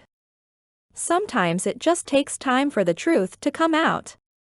She didn't know what else to say or what she thought on the matter, so took a long sip of her milkshake. Tucker smirked and his eyes sparkled. He leaned forward and wiped away her little chocolate mustache. "Hey, I was saving that for later," she said. He laughed. After eating, they walked back to the cottages. Chevy had been quiet, but the photo weighed on her mind. If what her mother said wasn't true, what else was a lie? Perhaps her father had known her and loved her. If so, why would her mother have told her otherwise? The painful truth was, she may never know. Tucker walked Chevy up the path to her bungalow. The dog sat down by the porch swing. "Seems like a good idea," Chevy said, then patted the seat. Tucker looked from it to the dog and back again. For the first time since seeing the photo, a smile lifted wide on her lips. "I mean for you to have a seat, Tucker," she said. He lowered onto the rickety old thing. "So you're looking for a job. Does that mean you're going to stay?" She wasn't sure how to answer. "For a time." "Where did you spend the longest?" She had to think about that. Possibly Latvia, but that was because a guy. Goodness no. Nothing against Latvian men, but I've led a very single life. I find that very hard to believe, he echoed in the same tone. True story. She went on to tell him a few funny tales about her trips, dates gone wrong, misunderstandings, and the one time she got locked in a museum overnight. The two of them were laughing when there was a creaking sound, and then all of a sudden the legs to the porch swing gave out, and they crashed onto the wooden deck. "Are you okay?" Tucker asked, brushing them both off. "I'm intact," she said, unable to keep slight laughter from her voice at the unfortunate moment. "We're on the edge of the patio, and had the position been off by another few inches, we would have careened onto the ground, which is several feet lower than the patio and covered in overgrown shrubs, weeds, and who knows what kinds of creepy crawlies." Tucker sounded relieved that was not what happened. Still laughing, Chevy said, "Well, at least there's a cushion." Tucker let out a long breath. "Now I can see the stars." He gazed upward and she followed. Her head had somehow settled on his shoulders as they remained there atop the cushion of the broken swing. Delightful shivers rippled through her at their proximity. She sighed, and it was altogether different than the others that had escaped when she'd first arrived in Blue Bay Beach. She felt settled. Content. "It's a lovely night. I like the way you can see the good in things. I suppose that's one of the only ways to get by. If I focused on the bad, I'd be no better off than this swing." We'll get the truck fixed up and can bring this and anything else that's beyond repair to the dump. There's a lot of broken stuff around here. That along with the photo and being here has got me thinking. What if I fail? What if I'm no different than my parents? A sob hovered on the edge of Chevy's lips. Tucker's strong arm fit around her, drawing her closer. His cheek pressed against the top of her head. No, Chevy. You've already succeeded. And from where I stand, or recline on this patio with you right now, your parents gave the world to you. To me, that's not a failure on their part at all. His voice was even as he went on. They may not have fit the mold for how anyone wants parents to be. Then again, a lot of us don't meet our parents' expectations either. His tone suggested he spoke from experience. But we can always start wherever we are now to fix things, for our loved ones, for ourselves, and our future families. I think all that sage wisdom from the women in your life has been rubbing off on you. I ought to start calling you the wise cowboy. He laughed. I'm not so sure about that. But thank you. The cicadas chirped from the brush and the waves sounded in the distance, but Chevy and Tucker fell silent. She tilted her head so she could look up at him. The stars shone in his bright blue eyes, and with them, it seemed that the sparkle, that she imagined had once been there, had fully returned. What are you smiling about? He asked. The stars, she said. No matter where she'd ever gone in the world, the lacy blanket in the sky was just about always the same. Woman of the world, if you could go to the moon or another planet, would you? Tucker asked around a laugh. She joined him. No. Probably not. I like Earth, thank you very much. Yo? I suppose it would be best for me to leave the country first. You know, test the waters before I attempt an interplanetary expedition. Smart. You mentioned that you're from Georgia. What prompted you to leave the US anyway? I've been asked this a lot. I always start by saying that I love my country. While that is true, the next part of the answer that I typically give is a lie. Chevy wasn't sure if it was something about the stars or Tucker or the truth unraveling in her life, but she had to speak it. She had to tell someone. Chapter 8. Tucker. Lying there with Chevy was perfect. Well, not the broken porch swing part, but everything else. She was soft beside Tucker. Her scent was honey and sunshine. For the first time in a long time, he felt content. There was nothing else he wanted or needed. Everything was perfect except, he sensed, what she was about to tell him. I used to say that I wanted to explore the world. Okay, not a lie exactly, but really, I was running. Running away from the past. From a childhood I couldn't control. From foster care situations that were less than ideal. From the unknown. Tucker released a breath. Yeah. I understand that to a degree. He'd been trying to escape the past too. Enrique was my best friend, the only friend that stuck by me through all the chaos when I was younger. Each day after school, we'd walk all over. Walk until the sun set. Walk until our feet ached. He told me about this Spanish word vacilando. The way he explained it was the idea of wandering where the experience of doing that is more important than the destination. It's like being a traveler rather than a tourist. He loved this book called The Motorcycle Diaries and, she broke off. I've heard of it. I think they made a movie based on it. Probably. Also, 2 actors did a documentary about riding around the world on bikes. That would have been his dream. He loved that kind of thing. Tucker noticed that she spoke about Enrique in the past tense. Maybe they had a falling out. We both worked hard, saving up before graduation. We each bought a one-way ticket to Spain.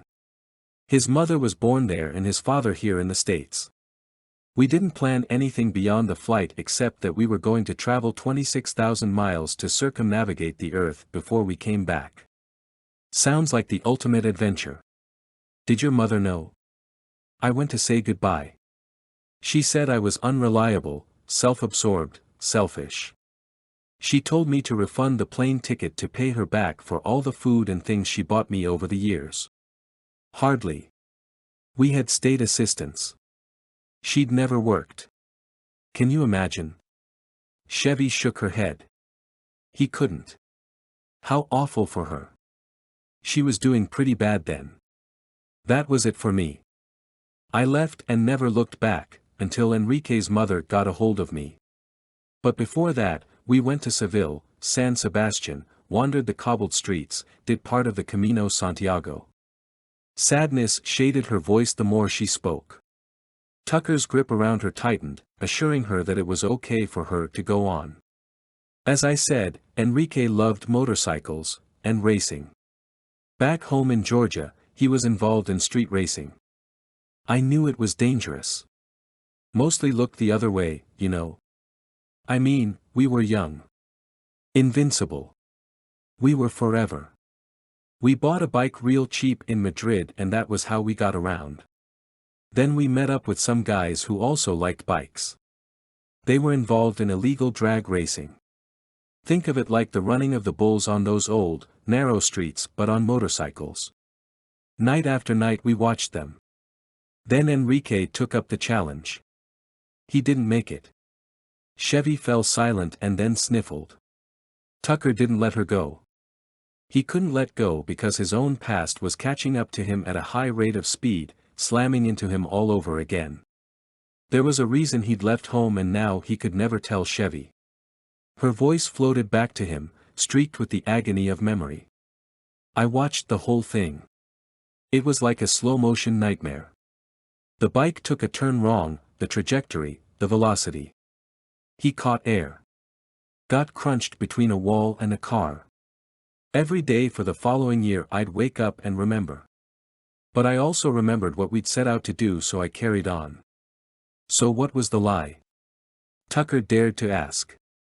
That I wanted to explore. Instead, I was running and I kept running. I was looking for a place to call home and also finishing what Enrique and I set out to do. Eventually, I was trying to rebuild my life, trying to find myself. Did you? Yes, she whispered. And where were you when that happened? He asked. Right here. Again, her voice was soft, barely audible above the chirp of the cicadas, the beat of their hearts. He wrapped both arms around her, holding her against him, steadying her as she moved through a quiet storm of emotions. Chevy curled into him like she was safe in his strong arms. Only, the truth was that he was weak. He should have done things differently, told her, that was a true sign of strength. But it wasn't his moment to dwell on the past. That time right then was for Chevy. I've never told anyone the entire story or this, everyone I've ever loved, or had the potential to love, leaves. That's the truth that I've been trying to avoid. I won't leave, Chevy, Tucker said, but as the words fell from his lips he wasn't sure he could keep that promise. But it also spoke volumes about how he felt about her. That scared him. That's why I don't get close to people. Why I always leave first. The truth was painful to hear. He was sorry that was her experience, but he also wanted to do something to change that. Prove her theory wrong. Tucker and Chevy remained on the patio a bit longer, chatting about her travels and Enrique. It seemed helpful for her to talk about it. He was glad she found in him someone she could trust with the secrets of the past. The two were busy the next few days and Tucker got the sense that after her confession, Chevy needed a bit of space to process everything from the photo to confronting what had drawn her out of the country. He made progress on the old truck, doing a complete overhaul on the suspension. Fortunately, the transmission and exhaust were in decent shape. Getting replacement tires was expensive if he wanted to stick with the classic white walls. He had to focus on making sure everything was sound on the truck and doing repairs, but his mind would inevitably float to Chevy, namely any time he thought about the truck he was working on, and then to his own family situation and what caused him to leave. But he couldn't linger there. Much like the porch swing, the whole thing was broken and there was no fixing it. One afternoon, a few days later, there was a bunch of yapping from outside the garage, which was located just down the street from the post office. "Hello," a familiar female voice called. Tucker popped up from under the hood of a Dodge Charger with a coolant leak. Chevy stood in the open bay of the garage with 5 leashes in hand. Her hair was in a ponytail and she wore a bright pink tank top and leggings. "Check it out, I started my own dog walking business." A yellow Labrador barked and another started to circle her legs like it was going to take her down. She teetered and he reached out to steady her. Even though his hands were dirty, touching her soft skin after being around metal and grease all day was a delight. "Still getting the hang of it," she said as she rearranged the configuration of the leashes. "Congrats on the new biz," he said. "I was bringing them over to the park for some free time to run and play. Want to join me? I skipped my lunch break so I suppose I could cut loose for a little while." Those were the words he said, but he'd make the time for her no matter what. "Who's your boss anyway?" she asked. "Gus is the one who cuts the checks. Vince is the one who gives me the jobs. But usually, I'm the only one here. You work hard. I've been given a lot. A second chance, if you will. Don't want to mess it up." She was about to ask a question when one of the dogs started barking at a seagull. "Stanley," she called. "Stop that racket." Soon, they were at the park. After Chevy closed the gate to the fence, she let all the animals off leash. They ran and scampered about, blissfully bounding and sniffing. Meanwhile, he gave her a full update on the pickup truck. "Sounds like you're making good progress. Thanks again. And I've been busy working on plans for the classic car show. I have a schedule planned out, created flyers to post, and have received a few donations for the raffle." "Sounds like you're making good progress too," he echoed. "I can't tell you how much I appreciate it. But you'll have to give me a tutorial because I have the feeling Gus and Betty will want me to organize it again in the future. Do you think the truck will be ready in time? I have a guy who promised to do the paint next Thursday, so I think if I put in a few late nights and the vacuum hose arrives in time, I had to special order it, we'll be able to pull it off. But the real question is, will I be able to drive it?" Tucker bit his lip. "You'll need your license." She pulled a slip of paper from the fanny pack around her waist and waved it. "I have my permit." "Ha! I knew you needed authorization to walk these little beasts," Tucker said as the dog ran up to him. Chevy laughed. The way the sound made his heart tick a little faster made him feel like he'd been running too. "Here's something I still don't understand. You've lived an adventurous life. Been all over the world. Done tons of things. But you never got your license." She shrugged. "Never met a cowboy either. Well, not a real one from Texas." She tapped her sneaker against his boot. "It's pretty cool. Do you miss home? Your family?" she asked. "All the time." But that wasn't something he was going to think or talk about because the real reason she never got her license hit him as hard as an oncoming car right then. Enrique. She didn't get her license because of what happened to her best friend. His throat was thick. He pivoted, not wanting to go there. "You've ridden a horse but didn't drive a car. I have to admit I'm tickled by this fact. I've never done a lot of things, Tucker." The way she said his name was flirtatious, a tease. "Not by the sound of it. Ever been married?" That time she laughed and turned to face him as the dogs continued to play. "No, Tucker. I've never even been kissed." Her cheeks turned the prettiest shade of rose. He almost laughed but caught himself. She was teasing him for sure. "I don't believe you." Her head tipped up and down as her lips parted. "It's true. There's no way a woman as beautiful as you, who traveled to Spain and all those other places associated with romance, has never been kissed." She glanced in the direction of the church. Honest to God. And if you think I'm lying, I'll sick my dog on you. So it's your dog now? In addition to the flyers for the car show, I made signs for the missing dog. Tucker cleared his throat to regain focus. Well, you've been missing out on something. That's for sure. We should schedule your lessons behind the wheel soon so you can learn how to drive.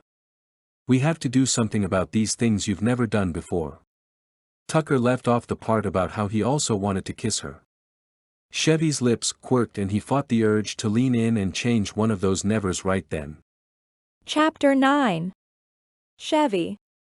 Chevy had done a lot of bold things in her life, namely traveling the world solo. But what felt like an even bigger deal was telling Tucker what had happened to Enrique, and that she'd never been kissed. The words were out of her mouth before she could stop them. Could she shove them back in? Nope. Could she run back to Egret Avenue and pretend the whole thing hadn't happened? Yup. But she didn't. The way the breeze blew softly against her skin, the warm summer air, and the sun shining overhead kept her rooted there. And Tucker's eyes. They were curious, a bit wide with surprise by her confession, and definitely interested. Never had a guy's gaze made her feel so at home. Maybe home wasn't just a location, but a feeling. A feeling shared with someone else. Because of someone else. Enhanced by someone else. Chevy had been searching for a place to live, to call home. Perhaps she'd found it, and him. Tucker's gaze lingered on her, sending a flutter of sensation through her body. Her skin hummed, lit up by the sunshine and spark in his eyes. His fingers grazed her arm, exciting the flutters and the hum. He inclined his head and his lips parted. Chevy lifted onto her toes. She was drawn to him. Would he give her kissing lessons in addition to driving lessons? She was about to find out. He was close enough she could see a few freckles on his nose, make out the flecks of silver in his eyes, and get lost in the contours of his lips. Just then a dog barked, running headlong between them. Chevy jumped back as a seagull took flight. Tucker pressed his hand against his chest as though he'd almost had a heart attack. These dogs are rascals. Chevy had to catch her breath. Her own pulse was going a mile a minute, and not only because she'd been startled. If she could rewind the last 60 seconds, she was quite sure she'd have witnessed an almost kiss. I should get going, she said. I think these guys have had enough playtime. And I have to start posting signs for the car show and a missing dog. Yeah. Tucker raked his hand through his hair. I should head back to work. The kind of quiet that suggested they were both processing what had almost happened laced between them as they walked up Main Street. What could be said about it anyway? Hey, we almost kissed. Or that almost kiss was something, huh? Or I really enjoyed almost kissing you. We should try again sometime. A little smile lifted the corners of Chevy's lips. She bit back the words and was lost in how right it felt, how full, how perfect it had been as they'd moved closer together. When they reached the garage, Tucker tipped his cowboy hat. Still holding the leashes, she awkwardly waved. See you at home. That was not what she meant to say. Or was it? Probably better than all that stuff about kissing, but it confirmed what she'd been feeling. Blue Bay Beach and Tucker might be what she'd been searching for. Over the next days, Chevy took care of dogs, prepared for the car show, the swap meet, and continued to clean up number 8 Egret Avenue. She and Tucker had settled into a bit of a routine. While he was fixing up the truck, she'd bring him cowboy cookies. While she was cleaning the house, he'd bring her ice cream from Coco's Cones. All Chevy's life, she'd kept everyone except Enrique at arm's length. Didn't let them too close. However, she looked forward to time together with Tucker. All she wanted was for him to get closer. Despite being so busy, her thoughts repeatedly landed on the almost kiss. She wished she had a sister or a female best friend. Heck, even her mother would have been good to talk to. She was excited and nervous and worried that she might not do it right if it turned into more than an almost kiss. She'd seen kisses in movies and knew the basic mechanics, but that was just it. Kissing wasn't something she could read about in a guidebook, receive coaching on, or even get lessons, though if Tucker offered, she'd sign right up. Sure, kissing had some basic components, but really it came down to the chemistry of two people. And like love, that was inexplicable. A good kiss just happened. While Chevy painted the windowsill, Betty pulled in next door and took a grocery bag from the trunk of her car. Drawing a deep breath, she set aside her paintbrush, tightened the kerchief around her hair, and marched next door. There was one more bag in the trunk of Betty's car, so she grabbed it and walked up the path. Betty saw her immediately and exclaimed, "Oh, I love having a helper. Gus is over at the garage." "Thank you, dear." Inside, she set the bag down on the counter and shifted from foot to foot. "Actually, I was hoping you could help me with something." Betty quickly put the eggs and milk in the fridge and then poured them each a glass of iced tea. "The rest can wait." "What's going on?" They sat down at the kitchen table and Chevy launched right into it. "I've never kissed anyone." Betty nearly choked on her drink. "I know it's unusual and please don't judge me or laugh." Betty squeezed Chevy's hand. "I'll do nothing of the sort. I admire you in a way. You're a brave woman, doing something that goes against the norm. When I was younger, there was a lot of pressure to kiss. I was lucky and found Gus. When you said that, I suppose I was shocked, that's all. Not at all what I expected you to say. I was thinking it had something to do with the car cruise." She fussed with the straw. "I suppose it does. You see, I'd like to kiss Tucker." Her cheeks went up in flames. Betty waggled her eyebrows. "I had a feeling. First, please tell me if there's a reason you have never kissed anyone." Chevy lifted and lowered her shoulder. "My mother did plenty of kissing when I was growing up, and more," she said with an air of annoyance. "I wanted the person I kissed to be special. I wanted it to last. And I've never stayed in one place long enough to let that happen. That was because I was afraid that if I did, they'd end up leaving." There, she'd said it. Her deepest fear. Betty's eyes crinkled at the corners and she smiled. "I've met a lot of people in my long life. Never anyone quite like you, Chevy. That's the thing about our Creator. He makes each of us unique. Tucker is a lucky man to have won your affections. As I said, you're brave. That's a big thing to realize about yourself. So, how can I help?" "Well, what do I do? We almost kissed. I think. But what happens when, I mean how, oh, gosh, this is so awkward to talk about." Betty didn't skip a beat. "When it came to Gus and me, I made the first move. I mean, I knew he was interested, but almost everyone, even Gus who doesn't have a timid bone in his body, is afraid of being rejected, so he hung back. I made sure he knew his interest was welcome." "What did you do?" Chevy leaned in. A mischievous smirk streaked across Betty's face. "I stole his car." Chevy slapped the table and her eyes grew wide. "You what?" "We were at a party on the beach. I'll tell you stories about those someday. Anyway, he'd left his keys in the ignition, we did that back then. It was a cherry red Mustang convertible. Still out there in the garage, as a matter of fact, he never let that one go." She giggled. "So I took it to the next town, filled up the trunk with soda, snacks, and a few folks who were looking for some fun. returned an hour later to find Gus fuming on the edge of the road. He was about to call the police to report the theft. "What did you do?" Chevy's mouth hung open. "Talk about brave."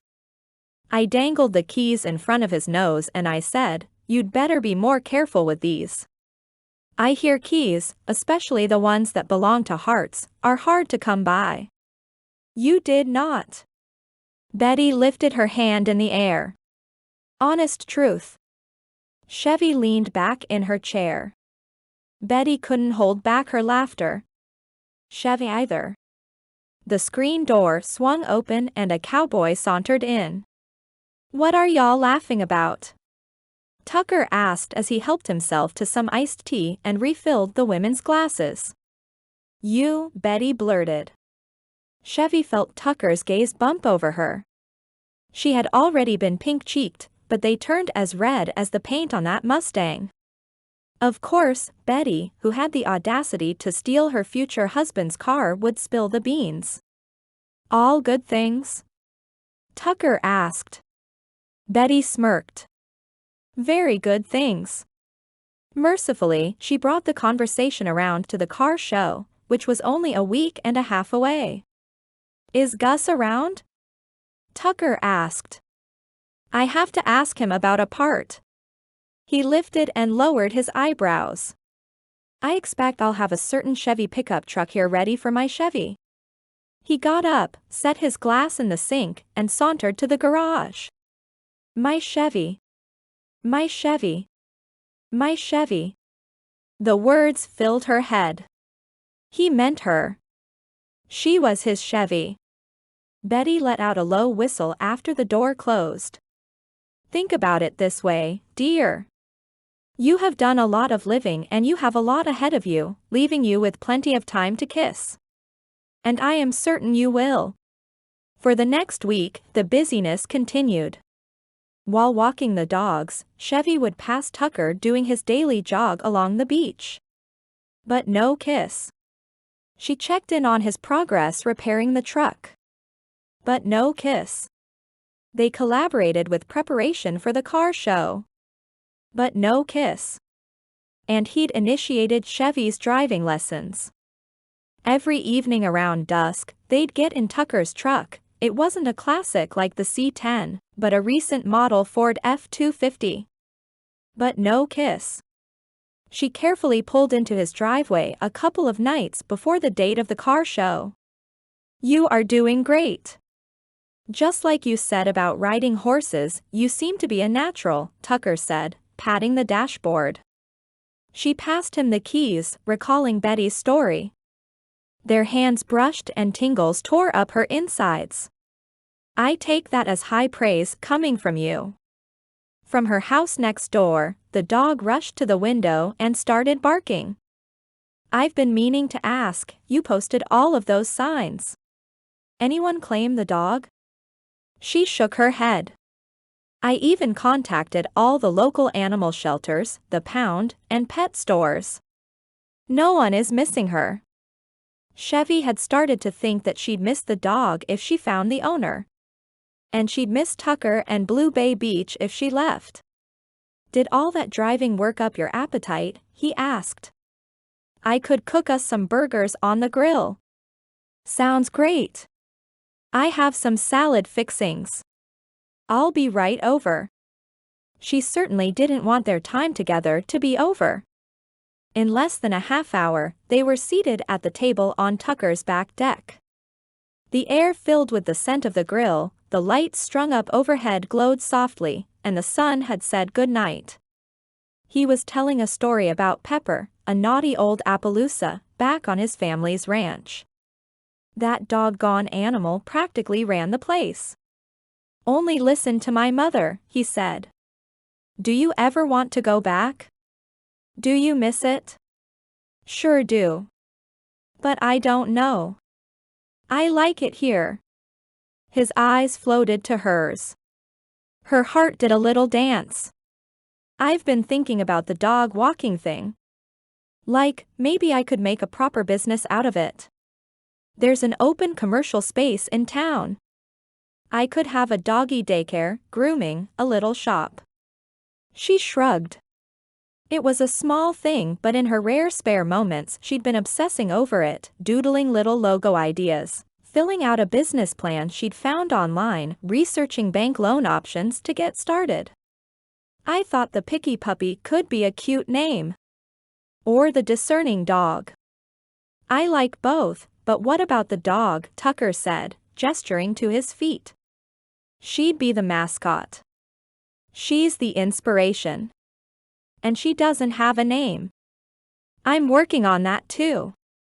So are you thinking of staying in Blue Bay Beach? Tucker's voice had noticeable depth as he asked the question. I've never had a house or a yard. She gazed at the space surrounding them. I'm just not sure. I've always lived with uncertainty. That was my thing, waking up in new places, figuring out how I'd get along. But I'm not sure anymore.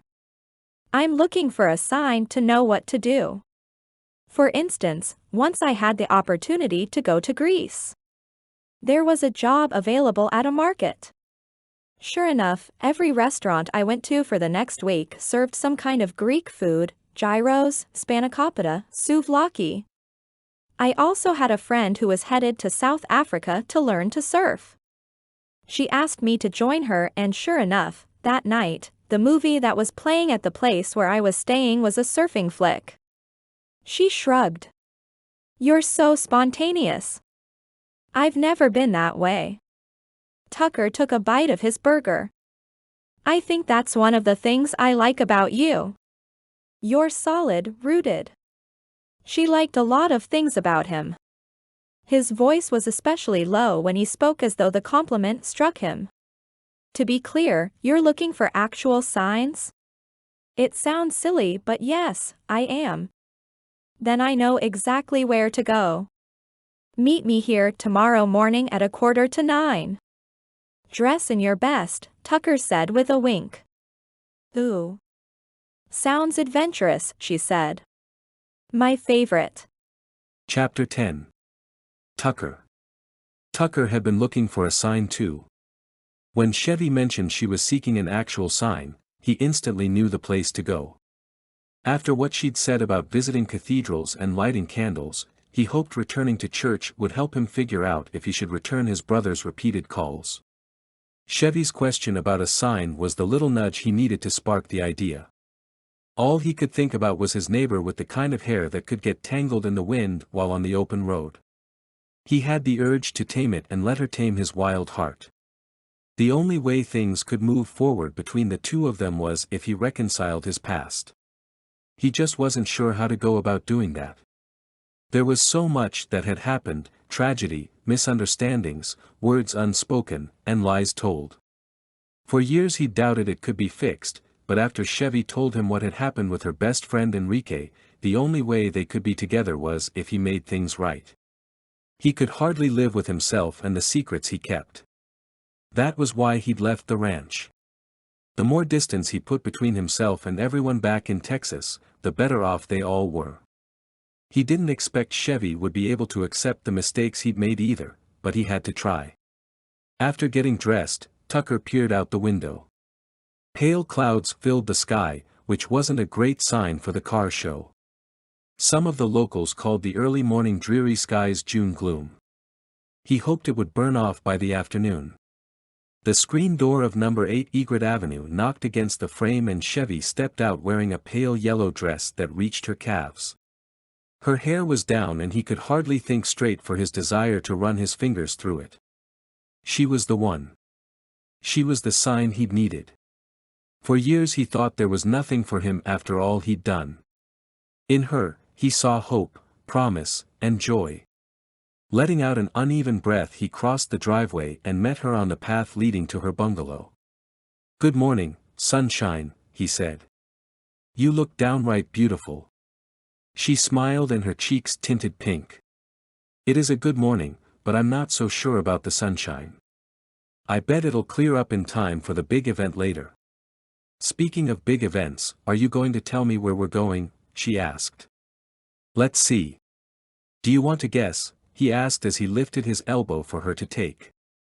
She narrowed her eyes, playing along. It's Sunday, you're not wearing jeans, and I mentioned I was looking for a sign. I have a pretty good idea where we're headed. Church. Ding, ding, ding. What should your prize be? She smirked. My prize is communion with the good Lord. If you must know, I've been going weekly, sometimes daily with Betty. Where do you find the time? You make the time for God in gratitude for the seconds, minutes, hours, and days He's granted you on earth. Tucker sensed his mother in her words. If she was still around she'd have scolded him for not attending weekly service. But starting today is as good a time as any, Chevy added in a softer tone. I'm not one to judge. That's between you and your maker. But when I said I was looking for a sign, I meant an actual sign. I turn each day over to God to do good through me, so I trust that I'm already on His path for me. But I'm not so sure that He gets bogged down in minor details like what I should name my dog business. She laughed. As they turned the corner onto the main street, a little girl walked along holding her dad's thumb with one hand and a stuffed animal puppy with the other. She dropped it and her dad kept walking while she tried to reach it but at the same time not let go of her father's thumb. He was on the phone as quiet tears washed down her face. Chevy paused to watch for a moment and then rushed forward, scooped up the stuffed animal, and returned it to the girl. Thank you, she said. Tucker jogged over to them. Oh, hi, Coco, she said to the little girl. Did you do something different with your hair? With her puppy in hand, she poked at her pigtails and then wrapped her arms around Chevy's legs. You saved my puppy, she said in her little girl voice. That's not the only one, Tucker said. Chevy smiled. No, I suppose not. Ford got off the phone and they chatted for a minute. He explained he had an urgent call and wanted Coco to get some fresh air and run around before church. They waved goodbye and then stepped onto the sand along the beach, leaving big footprints and little footprints in their wake. Playful pause, Chevy blurted. That's the name of my dog business, and I'll foster dogs and host rescues. Her eyes were wide with inspiration. I like it, Tucker said as he wrapped his hand around hers. They turned around, walking back toward the church. Chevy went on to describe the details she'd hashed out since they'd last spoke about her business idea. Tucker was listening, but again, he was struck by the truth and familiarity of what she'd said before about faith. That was just the way his mother viewed life and her relationship with God. That unusual warmth, like being filled with sunlight, washed over him. He sensed that Caroline Ritchie was there, gently guiding him home. Not back to Texas necessarily, but to truth and faith, the real source of fulfillment and meaning in life. As they took their places on the long wooden benches, the feeling of golden light went dark.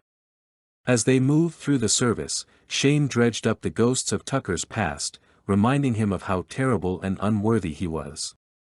He tried to focus on the readings and the gospel. He tried to let the light back in. He kept his eyes on Jesus as his mother always told him to do, but it was a fight as he battled with the inner voice that told him the opposite of the good news. He envisioned those days of dragging Maine in the fast cars, the deal he made with what may as well have been the devil, and the wreckage it had caused. Tucker's throat felt thick and scratchy. His insides were knotted and his limbs heavy. Toward the end of the service, fingers twined in his and the scent of honey in the sun filled his nose.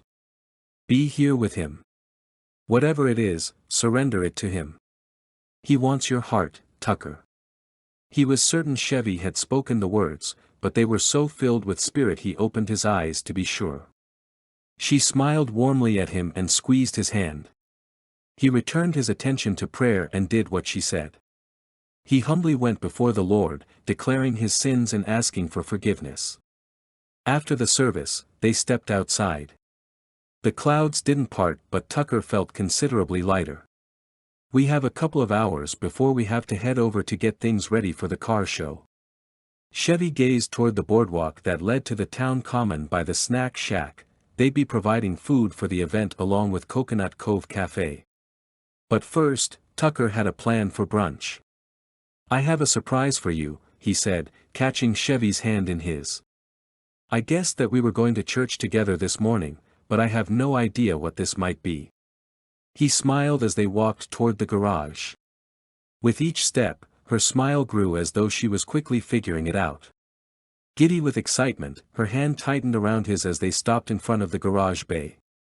The door slowly opened to reveal a shiny, fully restored 1965 Chevy short bed, step side, pickup truck. The polish was perfect. The chrome gleamed, and that was just the outside. Chevy jumped up, wrapping her arms and legs around Tucker. And wrapped up in the excitement of the moment, she kissed his cheeks, his forehead, his nose, and then paused in front of his lips. His heart hammered against his chest, having her so close and seeing her so happy. "It's beautiful. Amazing. I can't," she caught her breath. As Chevy lowered to her feet, their eyes met for 1 second that felt like a million. Then she whooped and raced over to the vehicle. "The guys and I worked around the clock to get it done in time, but I think you'll find it runs well and will get you where you want to go." "Go?" she asked as she scampered from the hood to the driver's side door, to the bed, to the passenger side. She peered through the open window to where Tucker stood on the other side. "I don't want to go anywhere unless it's with you." Again, she raced around the truck and threw herself into his arms. He held her close as she hopped lightly on her toes. Then she paused. A picnic basket was in the back along with a blanket. "I thought we could take a ride, have some brunch, and then head over to the car show where you can proudly show off your new ride."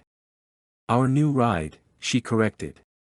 Newly licensed, Chevy got behind the wheel of the pickup truck as though she'd been doing so all her life and like it was in her blood.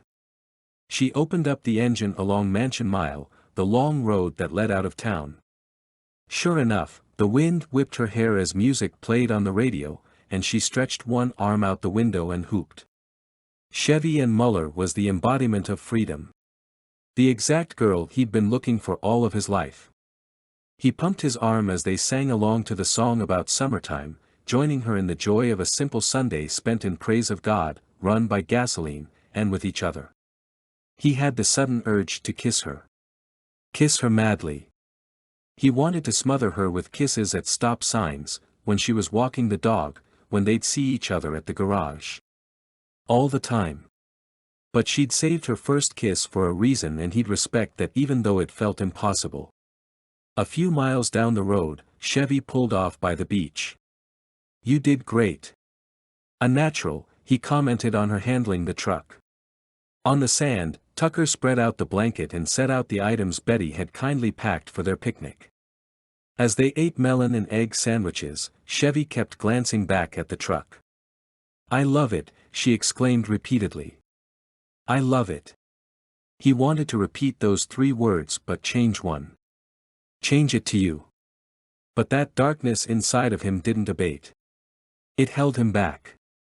Held him prisoner. He tried to embrace the freedom Chevy felt but couldn't quite get there. "Hey, cowboy, you realize it's not lost on me that this brunch is the partner to the dinner we shared on our first date." He chuckled. "Does it count since it was a double date?" he asked. "We make the rules, so I'd say yes." She smiled. "Hey, beautiful," he said, echoing her words but changing cowboy to beautiful. She tilted her head and looked at him through her long lashes. He moved closer, resting on his elbow and with his legs kicked out on the blanket. The closer he got to her, the more the darkness faded and the light filled him. "How'd you know that I needed to hear those exact words about faith when we were on our way to church? How'd you know I needed your hand in mine at that exact moment when we were at church?" As I said, I let him guide me. It seemed like the right thing to do. "And you've hardly ever spoken about your past, home, family, friends. The most I've heard about is Pepper the Naughty Appaloosa. The past isn't something I like to think about." Each word was like trying to crank a rusted bolt loose. "I don't want there to be secrets between us though." Her eyes were alert as always, but there was no sign of judgment. He drew a deep breath. I left the ranch because a long time ago, there was an accident. Chevy's throat bobbed up and down as though she sensed what was coming. I was afraid to tell you after your story about Enrique. But you need to know. The boys and I, my brother, cousins, all of us Ritchies, well, we were about as poor as dirt despite the last name. We'd grown up riding and racing horses, but when our family farm was failing I turned to a different kind of horsepower. I started racing cars, illegally at night. Tucker swallowed hard. He wasn't sure he could say it, but he had to. People would place bets. Usually, I'd win. My older brother got behind the wheel. I didn't realize it because I was, Tucker scrubbed his hand down his face.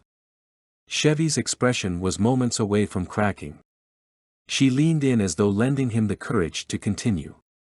Just because something is difficult, doesn't mean it's impossible, she whispered. As the words dropped, so did the rain and they scrambled to gather up the picnic items and rushed toward the truck. Chapter 11. Chevy. If only to diffuse the tension and disappointment at the rain ruining the car show that was scheduled for later that day, Chevy paused outside the truck and started laughing. Tucker tossed the picnic basket on the floor, but instead of getting in, he rounded to where she stood with her arms outstretched, letting the rain drench her.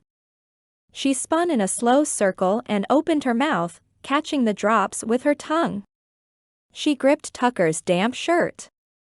How's that quote go? If you want to make God laugh, tell him your plans, she said as more laughter spilled out of her. She couldn't hold it back. Whatever Tucker was going to tell her about the past didn't matter. She had him, home, and faith. That was all she needed.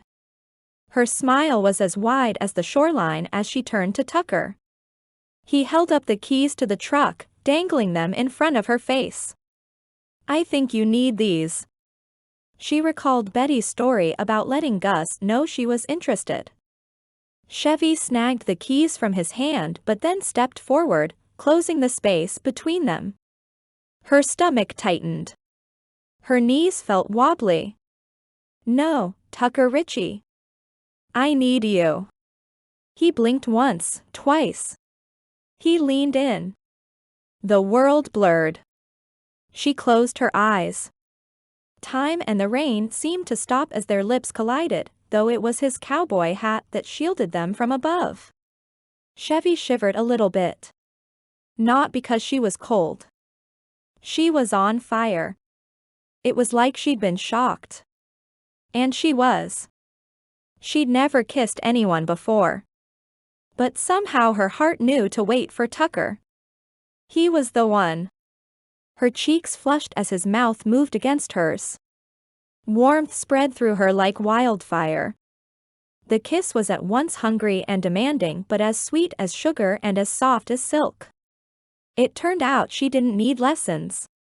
Her body knew exactly what to do even though she felt like she might overheat like an old truck.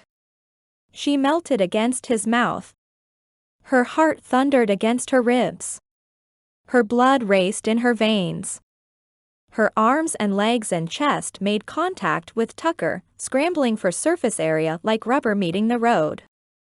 The fingers of one of his hands knotted into her hair. The other roamed her neck, dropped to her back, and snugged her closer. She smiled against his mouth, unable to restrain her joy, her passion. His stubbled cheek tickled her and she giggled. He made a low noise in his throat that suggested he was enjoying the kiss as much as she was. It gave her confidence that she was doing it right. As the rain continued to fall, the kiss deepened. It didn't dampen the moment but accelerated Chevy's sense that she'd chosen right. She trusted Tucker with her heart and with her lips, and he had not let her down. His mouth matched hers breath for breath. His hands twined around hers like they were making an agreement, a pact. She was his and he was hers. They slowly pulled apart and Tucker brushed one more kiss on her lips as though to assure her that he wasn't done. Drenched, they got in the truck. Chevy sat there with her hands on the wheel but didn't turn the ignition. The windows quickly steamed even though they were seated apart. She swallowed hard. For a first kiss, you just won. Won what? Tucker asked around a laugh. The race, the car show, my heart. She turned her head to face him. He reached across the space dividing them and wrapped his hand around hers. I just hope you'll let me hang on to it. She caught the time on the watch around his wrist and said, oh, no. Despite this rain, we have to get back to town. Even if we have to postpone the car show, everyone will be wondering what's going on. As Chevy carefully maneuvered back onto the road and they drove back to Blue Bay Beach proper, the rain slowed and eventually stopped. Ah, another Florida car wash, Tucker said. Not that the truck needed it. I just polished it to a high shine. As quickly as the rain had started, it stopped. Sure enough, everyone gathered by the boardwalk for the car show, which had turned into a festival of sorts. Chevy had worked out all the details and prepped the day before. Thankfully, she'd used the tarp that used to cover her father's truck, plus a few more she'd rustled up, to protect the tables for the swap meet, the raffle, and information booth for making donations to the community meals program. Triangular blue and yellow flags hung from the light posts and fluttered in the breeze. A Ford Galaxy, a Model A, and a few muscle cars including a Camaro and a Chevelle paraded down the main street, pulled in, and lifted their hoods to show off the fine engineering beneath. Isley, Ford, and Coco were at the ice cream booth. Claudia and Carter played live piano and music on a small stage. Billy and Rhodes worked the raffle station with gift certificates for Coconut Cove Cafe and pie samples. That line was already long. Betty was at the information booth where Chevy joined her after leaving Tucker with the truck, along with the rest of the vehicles Gus had on display. The storm clouds blew out to sea. Chevy had the overwhelming sense that the event was going to be a success and that there would be many more. Tears misted over her eyes and she felt like her father was there, smiling proudly by her side. She couldn't remember him, but somehow he'd summoned her home, a home she didn't know she had with people she didn't know she could love so well. There were smiles, laughter, and chatter as everyone in the small town poured onto the town green, the boardwalk, and overflowed onto the sandy beach. Kids were racing around, making car noises. Old folks enjoyed the famous kettle corn from the Sandy Shore Inn. And car aficionados who came from all over the county to admire what hard American labor and love could produce in the form of rubber, steel, and polish. Betty wrapped one arm around her and squeezed. It's something, isn't it? Chevy didn't even need to ask what she meant. Sure is, she replied. Sure is. Welcome home, dear, Betty added. The rest of the afternoon and evening breezed by. Every spare moment Chevy had, her mind wandered to the kiss she and Tucker had shared. And every time she spotted him across the common or leaning over a V8 or chatting with someone about a difficult car repair, her gaze wandered to him and lingered. She wondered about what it meant now that they had kissed and that she told him he had her heart. Would they have a future? By the time they got everything cleaned up from the car show, it was nearly midnight. Once back at the cottage, Chevy collapsed into bed, forgetting everything except the warmth of Tucker's lips against hers and the feeling of finally finding a place and a person to call home. For the next few days, Chevy was busy with finishing up cleaning and painting the house. She wanted to stay put, set down roots. But Tucker was scarce, busy with a Rolls-Royce for an ornery customer. As the days passed, her mind wandered to the open road. He'd kept the truck at the shop because he needed to do some fine-tuning. It was okay because in her spare time she also continued to develop her plan for her new business Playful Paws. It hadn't rained in all that time, so Chevy finally decided to tackle the yard. The grass hadn't grown in at all, but the vegetation seemed to have gotten thicker and more unruly. With a pair of big garden shears, She hacked at the thick vines that wound their way up to the roof of the front porch. The dog sniffed around in the yard. Chevy made a mental list of all the things she needed to do out there now that the interior was mostly done. From down the road came honking. Tucker pulled up with the truck and waved. "It's official," he called as he parked in the driveway and hurried up the front path with the keys jangling in his hand. Chevy lowered the garden shears as she called, "Watch out." A knotted branch fell and Tucker leaped back just in time. "I think you're supposed to say timber," he said. "That's if you're chopping down trees. Although these vines may as well be." She wiped the sweat from her forehead. "Exactly." Tucker reached his thumb up and brushed some dirt and leaves from her cheek. "Be careful though, sometimes snakes and even rats hide out in growth like this around here. It's better to hire a professional." "Speaking of that, what were you saying about something being official?" He took her hand gently in his, dirt and all, and turned her palm over. "Placing the keys there," he said, "that 65 Beauty over there is officially fixed and roadworthy." Chevy smiled. "How can I repay you for fixing up the truck?" "You already did," Tucker said as he leaned forward and kissed her softly on the lips. She wanted to linger there, but he pulled back. "I have to get back to work. Gus and Betty went out of town for a few days, and Vince is, well, let's just say it seems like he's put in his retirement early. It's just as well. There's nothing like that smile when someone gets their car fixed and their keys in hand." "What?" "A smile like mine?" she asked. "My favorite." He kissed her one more time and hurried down the road and back to the garage. Chevy followed Tucker's advice and got a landscaper to come in and clear the bulk of the overgrowth, leaving the finer details for her.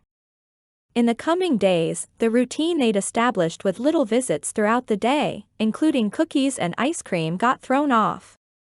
Both of them were busy with their respective work, Chevy getting her business going and Tucker at the garage.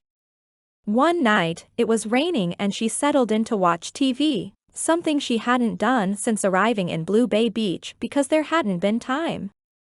A program about orphans and poverty in other countries reminded her of her travels and the work she'd done. It highlighted Christian service missions and the good work volunteers did, including a man she recognized named Dr. Caleb Robinson. The follow-up report said he'd moved on to become the director of surgeons at the premier cancer clinic in the country, but still encouraged people to serve at all levels. He commented that everywhere he'd been, as much as he gave, he'd received more. The comment lodged itself in Chevy's mind and she wondered if she'd made the right choice. Had Blue Bay Beach given her more than she'd given it? Should she head back out on the road? The urge to leave surged inside of her and she felt a sudden restlessness. As she got up to consult the map she kept in her journal of all the places she'd been, someone knocked on the door. It was just after dark and she flipped on the porch light. Tucker stood on her porch and she opened the door.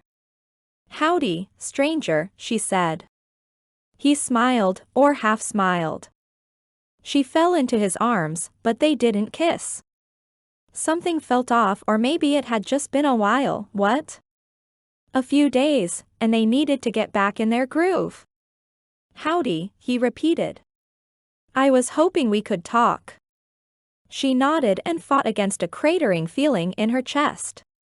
When they'd met, his smile was faint. His eyes didn't sparkle, but as time passed, both were regulars when they were in each other's company. That night, he seemed preoccupied. Dim. Dull. He gestured she join him on the porch. They sat on the steps and he took off his cowboy hat, placing it between them. "Remember I was telling you about dragging Maine?" She tilted her head in question. "About illegal drag racing back in Texas?" The beginning of his story filtered back to her, but the only thing she'd been able to focus on from that day was the kiss. There was something he'd wanted to tell her, but it had started raining and had been forgotten. I was full of myself back then. No humility. There were a lot of girls hanging around at the time, maybe drawn by the recklessness, the parties, and the high speeds. There was the girl who lived next door to our ranch who my brother had a crush on. One night, she and I had left the crowd and were talking. My brother must have seen. Got jealous. I'd like to say that wasn't my intent, but we'd had a stupid argument earlier that day and I didn't care. Wanted to get under his skin. What I did care about was the ranch, and that night I had the opportunity to win big and pay down some of the debt. We were headed for foreclosure and I'd have done anything to help out my father after Mom died. A deep furrow grew between Chevy's eyebrows as she listened. Next thing I heard was the gun pop to signal the beginning of the race. I wasn't behind the wheel, but my car streaked past. A few minutes later there was the screech of tires. I rushed over to find my brother in the driver's seat of my car. Another driver who had been drunk had crashed into him.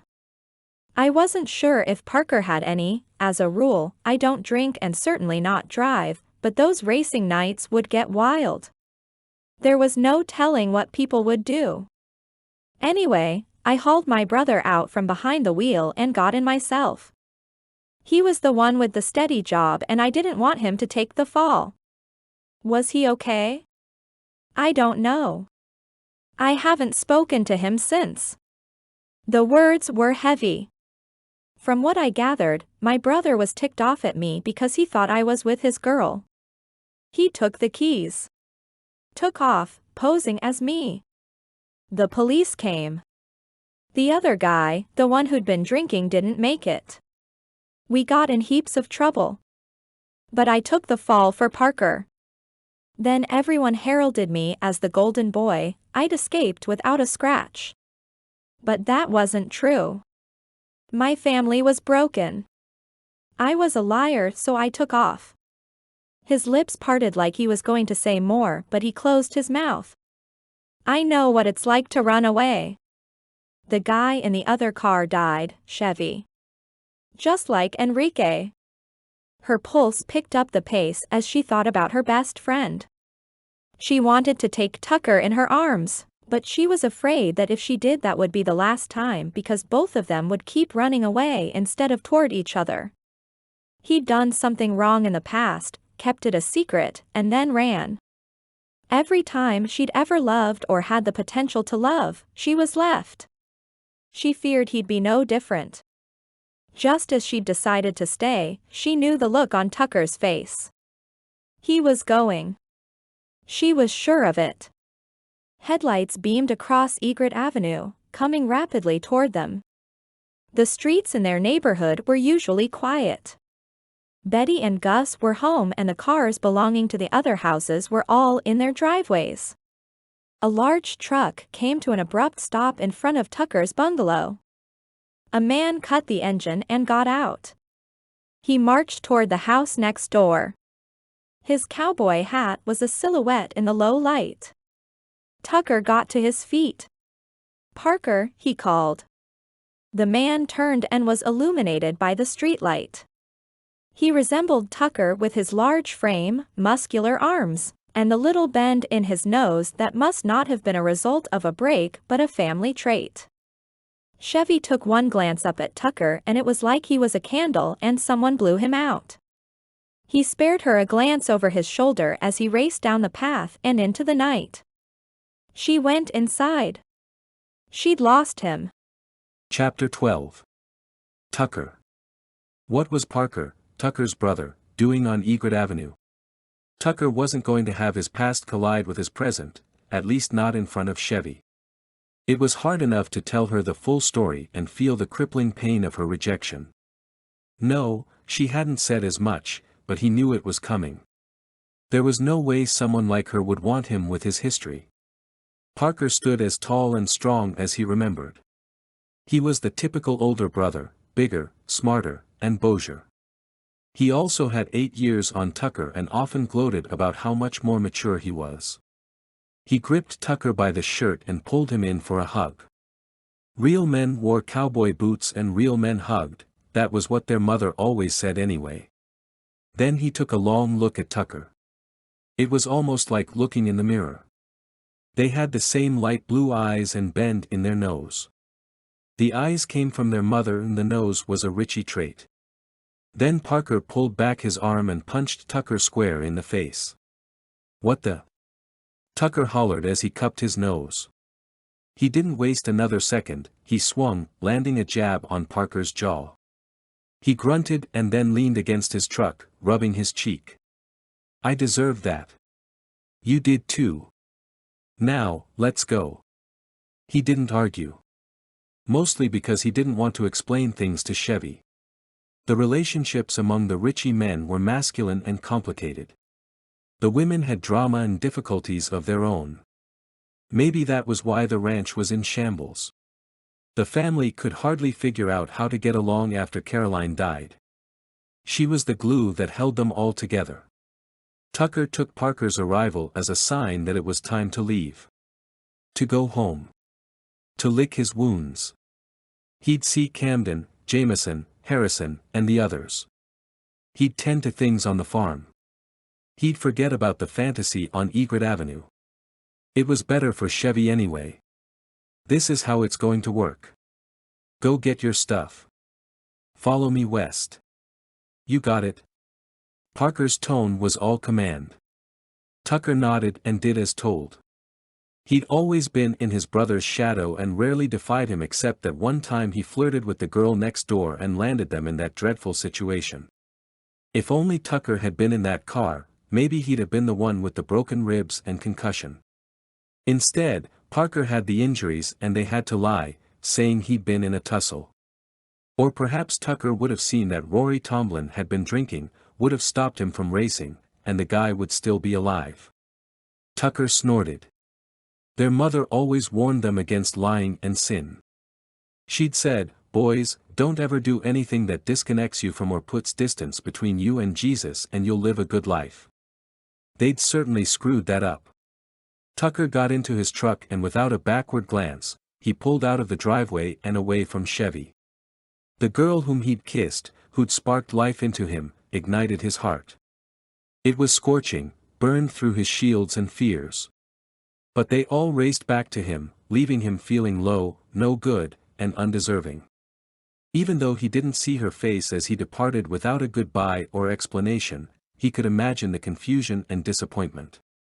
It chased him north on Interstate 75. It would likely stick with him, filling him with regret and pain as he traveled west on 10. He pounded the steering wheel, wondering what he'd done. Why he'd ruined it. Because that's what he did. Ran from his problems. Or, more accurately, drove away. Illegal street racing started as an attempt to make fast money to save the ranch. It was wrong and he knew it, but there were medical bills, regular bills, and the Ritchies weren't rich, to begin with. Their mother also used to say, "We're rich in love." Remember that. It's what matters most. Tucker would give almost anything for 5 minutes to talk with her. To ask her what he ought to do. The more miles he put between himself and Chevy and the closer he got to the ranch, it became more and more clear that he'd never be able to live down the shame. He could never make things right. His chest ached with the truth of it. As he drove through the night, it swallowed him up. Turned his thoughts grim. Even though he hadn't done anything other than flirt with Parker's crush, he betrayed his brother. Then he took the fall, betraying the Tomlin family of the truth. Not that they would have liked it any better than what they thought happened, but Tucker was pushed into a position where he was made into a hero, walking away from that accident without a scratch. No, but he'd come away with other wounds. To a lot of people, a lie like that might not seem like a big deal, but it was like a splinter that dug into the deepest parts of himself. He felt it sting then and knew he couldn't be with Chevy because he couldn't trust himself to be the man his mother raised him to be. A man worthy of a beautiful woman like Chevy. If Caroline were still alive, she wouldn't be able to look at him. His father would probably disown him. He was raised to be honorable and he'd done the exact opposite. Shortly after they reached the Panhandle, Parker pulled off the highway at a truck stop. He probably needed to gas up. Tucker glanced in the rearview mirror. His nose looked uglier than usual. He grabbed a napkin and wiped off the blood from when his brother slugged him. Both guys pumped gas. When they were done, Parker went inside and grabbed some food and a drink. He didn't say a word to his little brother. He almost preferred the punch in the face. At least it told Tucker how Parker felt. They drove straight on for almost 20 hours, only stopping for gas. Tucker felt the air change as they neared Texas Hill Country. Typically, his shoulders relaxed, the clear sky was as deep as his inhale, and he had a deep sense of belonging. That time, tension tightened the back of his neck, his eyes burned, and his breathing turned shallow. As they exited the highway, the broad shoulder of the road narrowed and filled with the familiar sage and scrub brush along with oaks and elms. He followed Parker's truck and dusk settled over the hills with its cherry laurel. If he let himself take a deep breath, he'd probably be able to smell it in the open air. But the tail lights ahead were like stop lights, telling him life as he knew it was over, and the wave-like hills rolling one over the other only reminded him of what he'd left, Blue Bay Beach and more specifically Chevy. Tucker never imagined a life away from Ritchie Ranch, but since leaving he wasn't sure he was welcome back. In the years of his absence, the gate with the two-letter R's lined up along the stem of the letter looked rusty and in need of tending. The fence was broken in places and the fields, while always wild, had a loneliness to them that he'd never felt before. Was it just him imposing his own feelings, or had things gotten worse? Guilt on top of shame rolled over him like a prickly tumbleweed. He never should have left his family. He figured the money from the race would have made things right, but it seemed like nothing he did was right. Had he stayed, he would have brought more disgrace upon his family who already struggled. Leaving brought its own problems. Both trucks came to a stop in the wide driveway of the homestead that had been his granddad's legacy, with its dramatic front porch and stone elements. Tucker's throat went scratchy because if Everett Ritchie saw the place now, he'd hang up his hat. When Tucker cut the engine, the last rays of the sun dipped beneath the hills to the west. He felt that strange warmth he sometimes did, reached for it, but went cold. In the chill of twilight and in the loneliness and silence, it was like a little candle inside tried to spark to life. No, Granddad Everett would pull on his boots and figure things out and fix whatever needed fixin'. But the weight of the past and whatever prompted Parker to drive all the way to Florida and summon him all the way back, leaving Chevy like that, and his own mistakes threatened to bury him in the Texas dirt. Parker stormed over to the truck and thrust the door open. He looked like he was preparing to punch him again. "I see you've had plenty of time to stew in your anger," Tucker said. "You get down here and face this like a man." He pointed aggressively. "Face what, Parker? You haven't told me a dang thing." Tucker lowered to the ground and slammed the door. "You'd know if you'd answered your phone, returned my calls, or checked in with your dang family." He didn't have an answer for that. The shame had wormed its way inside and it was easier to ignore it all. But that candle within flickered then as though telling him a truth. Ritchies don't take the easy way out. They're accustomed to doing hard things. It was what bore each of them, the ranch, and his granddad's legacy. "So, what is it?" Tucker asked. "Dad is sick. You have to see him. We have to put this behind us." Tucker shifted from foot to foot. Parker was right. But how? As if reading his mind, Parker said, "You remember when we'd get into it when we were boys?" He stepped back. Of course, he remembered. She'd make us recite the Lord's Prayer to each other, emphasizing the part about forgiveness. She'd always said that holding on to anger, hatred, resentment, and not forgiving hardened the heart. Kept the Lord's love and light from getting in. She also had them hold hands while doing it. Tucker swallowed, and at that moment he realized it wasn't just shame that afflicted him but pride too. Together, in the driveway of the family homestead, they recited the prayer. Afterward, Parker said, "I forgive you, brother. Tucker repeated those words.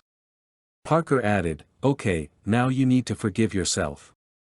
Tucker looked the older Ritchie up and down. He had some white whiskers in his stubble and the lines around his eyes were deeper than when they'd last been face to face. Whether they were from worry or laughter, Tucker wasn't sure. However, he got the sense Parker was speaking from experience about self-forgiveness. "Oh, and Dad doesn't know that I know." "Know what?" Tucker asked. "That he's sick. Probably already sleeping. You do best to see him first thing in the morning." Tucker didn't have a chance to ask what he meant as Parker marched inside. Exhausted, Tucker passed out in his old room. The next day, he found his father seated at the kitchen table in his usual uniform of a flannel shirt and dungarees. Instead of a commanding presence, his back was hunched and he looked thinner, sallow. Clay Ritchie lit up when he laid eyes on Tucker. "Look what the hills rustled up." The two men embraced. Beneath Tucker's arms, Clay felt smaller, almost frail.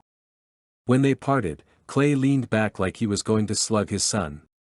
Instead, he took a good long look then asked, "What brings you home after all this time?" "That's a good question." Clay seemed to weigh the response.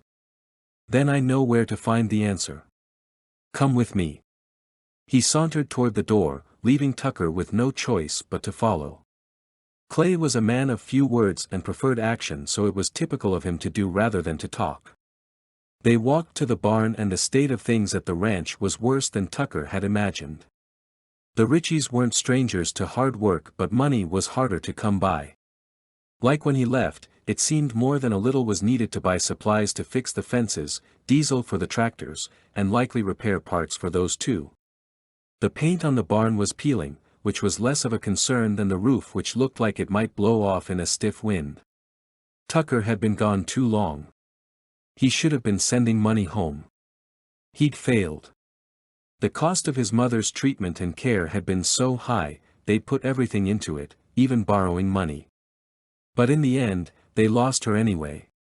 That thick, scratchy feeling returned to Tucker's throat and didn't leave when his father saddled up the horses. They rode through the most glorious hill country in the world as the sun came up. He could cry just being there as the light of a new day filled him. They rode through the back trails and to the cemetery, which was not where he'd expected his father to lead him. But it was where Caroline Ritchie had been laid to rest. His father dismounted and he followed suit.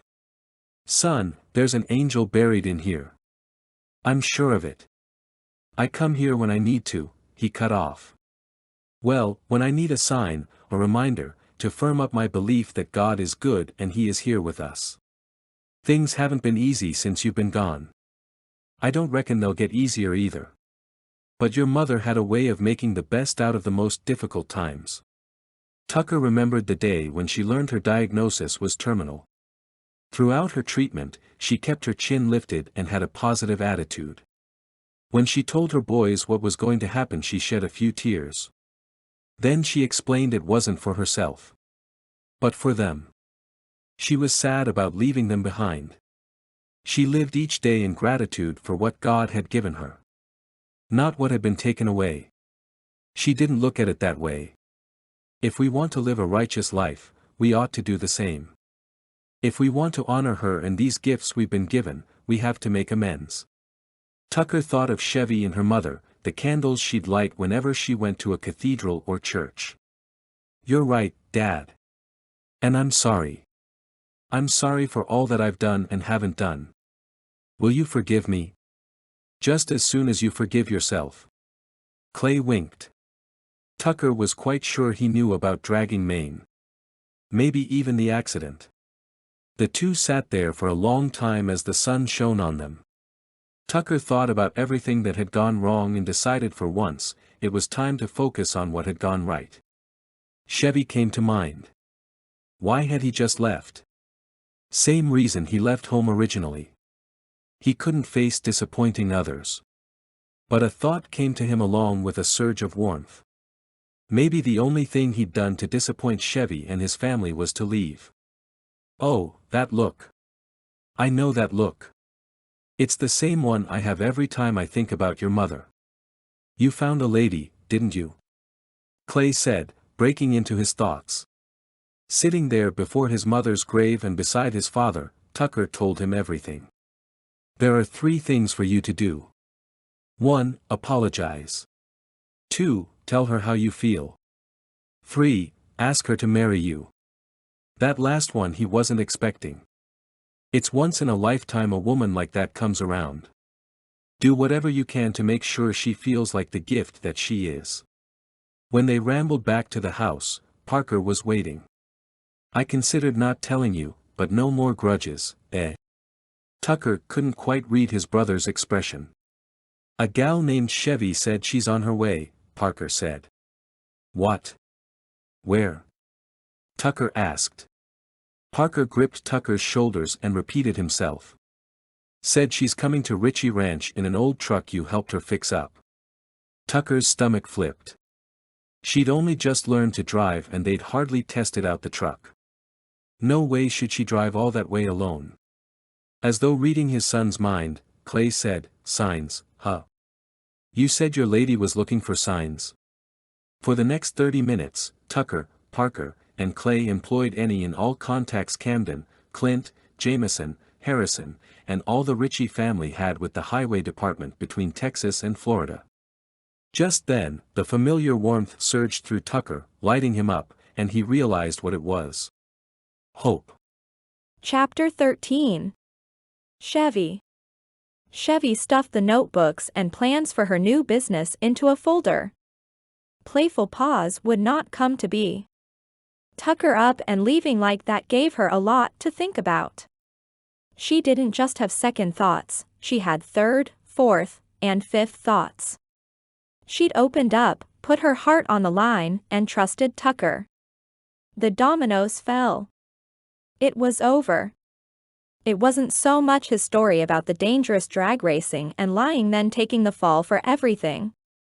It wasn't even a similarity between him and Enrique. No, it was that he left. He abandoned her after she'd told him that's what everyone in her life had done. He was no different. As soon as she'd decided to stick around, he'd taken off. Well, now they'd be going their separate ways. How had she been so foolish to give him her heart? She trusted him. She loved him. She feared her heart would always belong to him. But he couldn't have it if she wasn't there. Chevy decided to sell the house after all. She could fund her next big trip. She wasn't leaving the continent that time though. She decided that she and the dog would set off in the truck, travel around the country. Stop in little towns and big cities, parks and lakes. She'd have a new adventure. As she gazed out the window at the rainy day, keeping her from finishing up the landscaping, the last task before she could put the house on the market, she gazed at the empty bungalow where Tucker used to live. She'd arrived there not having a clue about how her life would change. She also wasn't counting on the cute cowboy next door. But it wasn't too late. She could leave and it would be like she was never there. She couldn't work outside, so she decided to pack. There wasn't much left from her father's belongings except a box of old papers she'd found in the small attic crawl space. It was probably time to go through them. It was a job she'd been putting off because likely it was old bills, receipts, and documents that didn't matter anymore. Putting the box on the table, the dog settled by her side and let out a long sigh. Sure enough, it was just as she expected, but on the bottom was a stack of postcards wrapped in a rubber band. The images were all places she'd been. When she flipped the first one over, she realized they were, in fact, the postcards she'd sent her father. Greetings from London, Spain, Paris, Greece, all over the world. She sat down as memories flooded back. She had no idea he'd received them or would have cared to save them. Tears brimmed in Chevy's eyes. She'd never known him, but he'd gotten little glimpses into her life. She felt like he knew her. Those she was saving. She was about to dump everything else back in to toss the lot out when she spotted another stack wrapped in a rubber band. Instead of postcards, they were envelopes, all addressed to Chevy and Muller and all returned to sender. She suddenly felt dizzy as possibilities of what that meant crashed into her. Had Warner been writing her letters all along and her mother had been sending them back? Gripping the table, she lowered to sitting and pulled off the rubber band. There were at least 100 letters. Maybe more. Each one was addressed to her. They were the same in number as the postcards. She read the first one. It was in reply to her first postcard from Spain when she'd gone there with Enrique. He'd asked questions, told her about his life. Tears poured from her eyes as she continued reading letter after letter. It was well into the night when she was done. Her eyes were dry but her heart was full. She realized her father replied to each of the postcards she'd sent. He'd never given up trying to reach out to her. As she read, Chevy suddenly felt like she knew her father. A man who lived with a lot of regrets. Loved dogs. Ate hamburgers almost every night because it was the only thing he knew how to cook. He highlighted the changes in the seasons, projects around the house, and his desire to see her. For them to meet. For her to introduce him to all the foods she'd describe in her postcards. He had his troubles but so did everyone. She couldn't make amends with him in person as she did with her mother, but the next morning she woke up early and went to church. She lit a candle. She prayed. She forgave. But not only her father for his absence. She forgave Tucker for his departure. She couldn't take flight with so much weighing her down. When she got back to the cottage, the Chevy pickup, which had been lovingly restored, sat waiting in the driveway. It would be a while before she could pack up and leave, but she got behind the wheel anyway. It was a way to be closer to her dad. She inhaled the leathery and musty scent of the old interior. She caught a whiff of Tucker's scent too, cypress, grease, and fresh air. Chevy didn't know how to drive, but he'd taught her. She'd never been kissed, but he'd showed her how he felt. She'd lived a life where she made rash decisions, wandering around, and always on the go, running from the past. She turned the key in the ignition and the dog leaped onto her lap, then got in the passenger seat. Maybe it's time to run toward the future, she said. Or drive. A smile bloomed on her face as she pulled out of the driveway and toward the open road. Chevy had to stop and make a few phone calls but didn't let herself turn back. She was a woman on a mission. She'd sent her father countless postcards only to discover he'd been trying to reach her. They were like two ships passing in the night. Or like two old trucks on a two-lane road, whizzing by. She wasn't going to let that happen with her and Tucker. She was going to his ranch. They were going to have a talk like two responsible adults and not leave it all up to a misunderstanding. If it didn't work out, well, she'd have to face that. But like with what happened with her father, she wouldn't live the next part of her life not knowing that someone who cared about her was trying to reply. Or vice versa. Gripping the wheel tightly, she got on Interstate 75 in the old truck. She turned up the music and rolled down the windows. The dog's tongue was flying and the breeze rustled her fur. Chevy sang along to the music, only interrupted by the GPS on her phone from time to time. She'd gone about 50 miles when one of the electric highway signs spanning overhead, typically showing messages about traffic or safe driving, blinked. She thought she saw her name. Must have been a warning about a stolen Chevrolet or something. She drove on and when she approached another sign with its glowing orange letters, she was certain she saw her name. She couldn't make out the rest in time so she pulled off, went south, and then got back on in the northbound lane. Sure enough, the sign said Chevy, I'm sorry. Please forgive me. She kept driving, wondering if she was imagining things or if someone was tricking her. But who? Why? At the next sign, she read, "Chevy, I want to be with you. I'm coming home." She'd told Tucker that she'd been looking for a sign and she meant it literally.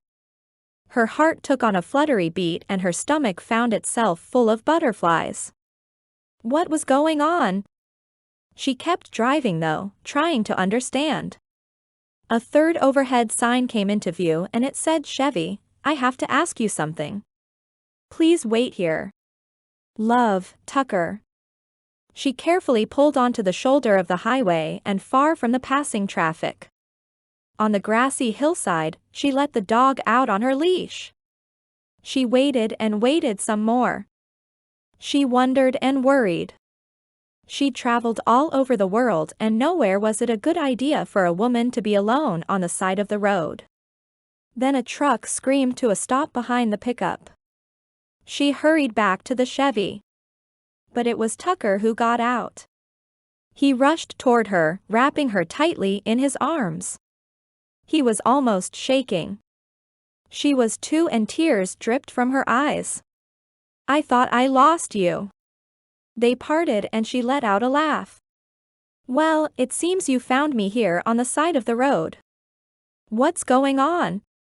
"I made a mistake. I left and I shouldn't have. I went from being a cranky, closed-off cowboy to meeting a woman who broke open my heart." Those flutters inside grew in intensity. "We're not on the open range. We're not in the city either. We're on the side of the road and I don't know where, but I'd like to figure out how to do this. To get along with each other and in life. To stop running. I was always looking for where I belong." "Never felt like she did," she said, letting out her hurt. "You belong with me," he said. That fluttering feeling landed in her chest. "On one condition. No more secrets." "Well, there is one." He bit his lip. She took a deep breath, bracing herself. "I love you, Chevy." A beam of sunshine lit up his face and his eyes sparkled. She felt the light spark in her heart. "I love you too, Tucker." Then, right there, on the side of the highway, he dropped to one knee and held up a shiny ring as gold as the sun and with a diamond as sparkly as his eyes. "Will you marry me, Chevy Ann?" She squealed so loud that the dog barked. Sounds like the dog thinks it's a good idea. She took Tucker's hands in hers. "And I do too." At that, he slid the ring on her finger, got to his feet, and took her in his arms. All Chevy's life, she'd felt flighty, kind of lost, but with Tucker, she was found. They'd found each other. Then his lips found hers and they kissed as the world drove by and as the sun dipped in and out of the clouds. Her heart had found its home, wherever they were, it was with Tucker. Epilogue. After the marriage proposal in the most unlikely of places, Tucker and Chevy returned to Blue Bay Beach. It was strange going back in two different vehicles after the monumental moment, but it gave them both time to think, to feel, and to process. There were numerous questions to answer about where they'd live, but they had an entire future to figure that out. After they pulled into their respective driveways, they didn't waste any time hugging and kissing all over again. There was hunger and desire there now that they'd tested the waters and were assured neither one of them would run off. That it was real. Chevy smoothed her hands along Tucker's chest, feeling the planes of his muscles before knotting her fingers behind his neck. His strength was an anchor for her. Feeling her soft skin beneath his calloused fingers, he smoothed them through her long silky hair, realizing that even though she might always be a bit wild and carefree, she'd tamed his heart. Their lips pressed together and the kiss deepened and lengthened and captured the unique chemistry that only they had. It was a mystery, but so was love, and yet they'd found it there in Blue Bay Beach, along with healing from the past. Chevy inhaled deeply as they parted, gazing into each other's eyes. She smelled like honey in the sun. His scent was of horses from the ranch and gasoline from the long ride back to Florida. The dog ran laps around them, barking with glee. I think someone is very happy. Do you mean the dog? Well, both of us, but her too. I think it's time we call her something other than the dog. I think she's ours now. Ours. And I'm yours, Chevy said, lifting onto her toes and pecking Tucker on the lips. You have my heart now and always. These sound like wedding vows. His lips quirked. He never thought he'd be getting married. She never thought she'd have a place to call home. Let's think of a good name for a rascally kind of dog. She was already trying to get through the hole in the fence. They each listed a bunch, including Boots, Molly, and Monty. I think that last one would be a male dog's name. Wait. I know. How about Rascal? Very fitting, Tucker said as he made sure she wasn't going to escape through the fence again. After the long drive, they were both starving and headed over to Coconut Cove Cafe. Chevy ordered a slice of the key lime coconut cream pie as an appetizer and promised Tucker she'd get one for dessert too.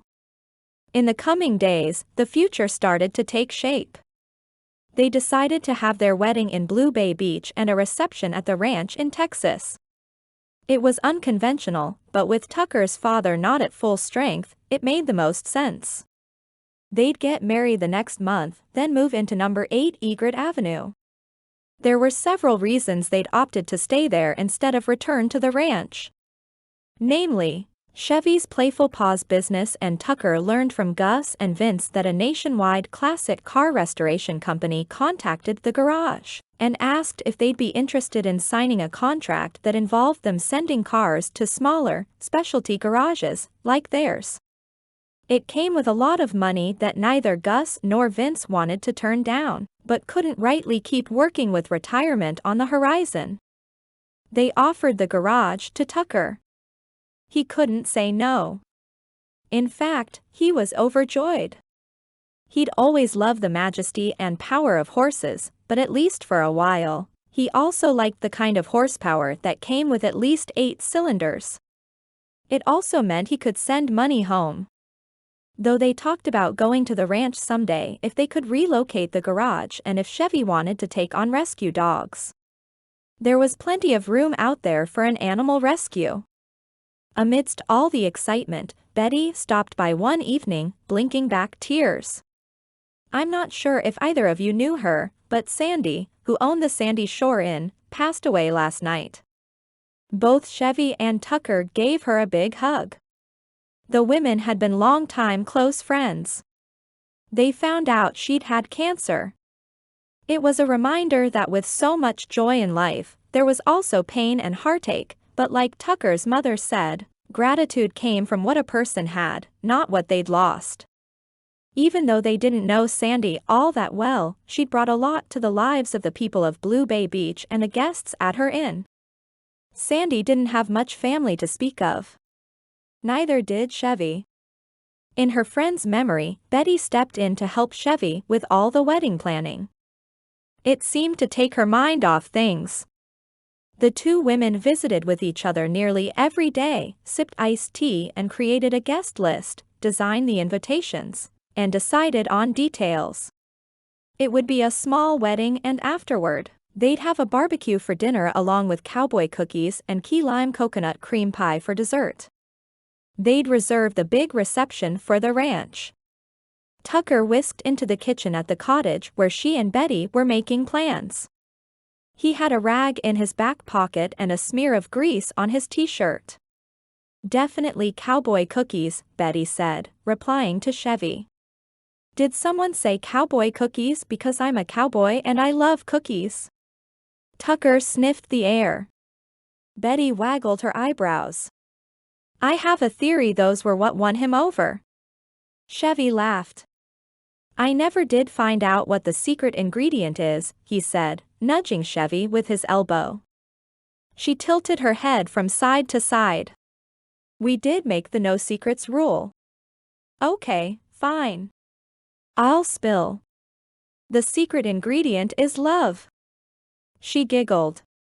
Of course it is. Tucker planted a kiss on top of her head and headed back out to the garage. Chevy turned pink. Betty beamed. Chevy was a little nervous to meet his family, especially after Parker's surprise arrival. Tucker had explained that the Ritchie men weren't afraid to throw fists or hug and make up. He told her everything that had happened from when he hit the highway behind his older brother's truck to hitting the saddle with his father at the ranch. Betty and Chevy went with a Cowboy classic car theme for the wedding. They even took a secret trip inland so Chevy could get a pair of cowgirl boots of her own. She'd wear them under her gown and surprise Tucker. He had some surprises of his own, namely their honeymoon after she mentioned her plan to cruise around the country before she shifted gears and started out for Texas, for him. They'd take a few weeks and drive around the country before settling down, just in case she had some lingering wanderlust. But he was excited too, having hardly seen much of his own country. He'd picked out a few of their stops including Tennessee, New York City, and some others, but also left room for spontaneity because he knew Chevy would appreciate that. In the coming weeks, they took nightly walks with Rascal along the beach. The sunset was always spectacular and they'd always pause to watch it dip below the horizon. Pausing on the sand one night, Tucker felt the now familiar warmth and light fill him. Chevy saw it on his face, lighting his eyes, and felt it too. He wrapped his arm around her, pulling her close. She curled into his sturdiness. You, me, a dog named Rascal, and a cottage in Blue Bay Beach. Sounds perfect. Sounds like home, he said. It is home, she added. Then Chevy lifted onto her toes and kissed him boldly. His breath came heavily and his voice husky. For someone who'd never been kissed, you sure learned fast. That's because I had a good teacher, and behind the wheel. She winked. Why, thank you. What if I tell you that there's something that I've never done before, he asked. She clicked her tongue and felt a tinge of nervousness in her tummy. But she trusted Tucker. Whatever it was, they'd get through it. Remember, no secrets. Not a secret, really. His eyes played with amusement in the dim light and her anxiety disappeared along with the last golden beam from the sun. It's that I've never loved someone as much as I love you. Not even close. Even without the glowing orb in the sky, she felt the light within. The light of love. She even sensed that her parents played a role and God had something, no everything, to do with it for sure. Then that makes both of us. He cradled her jaw in his big hands and gazed deeply into her eyes. There's no mistaking how much I love you, Chevy and Muller, soon to be Mrs. Ritchie. I like the sound of that. They kissed again and as usual, Rascal barked in approval.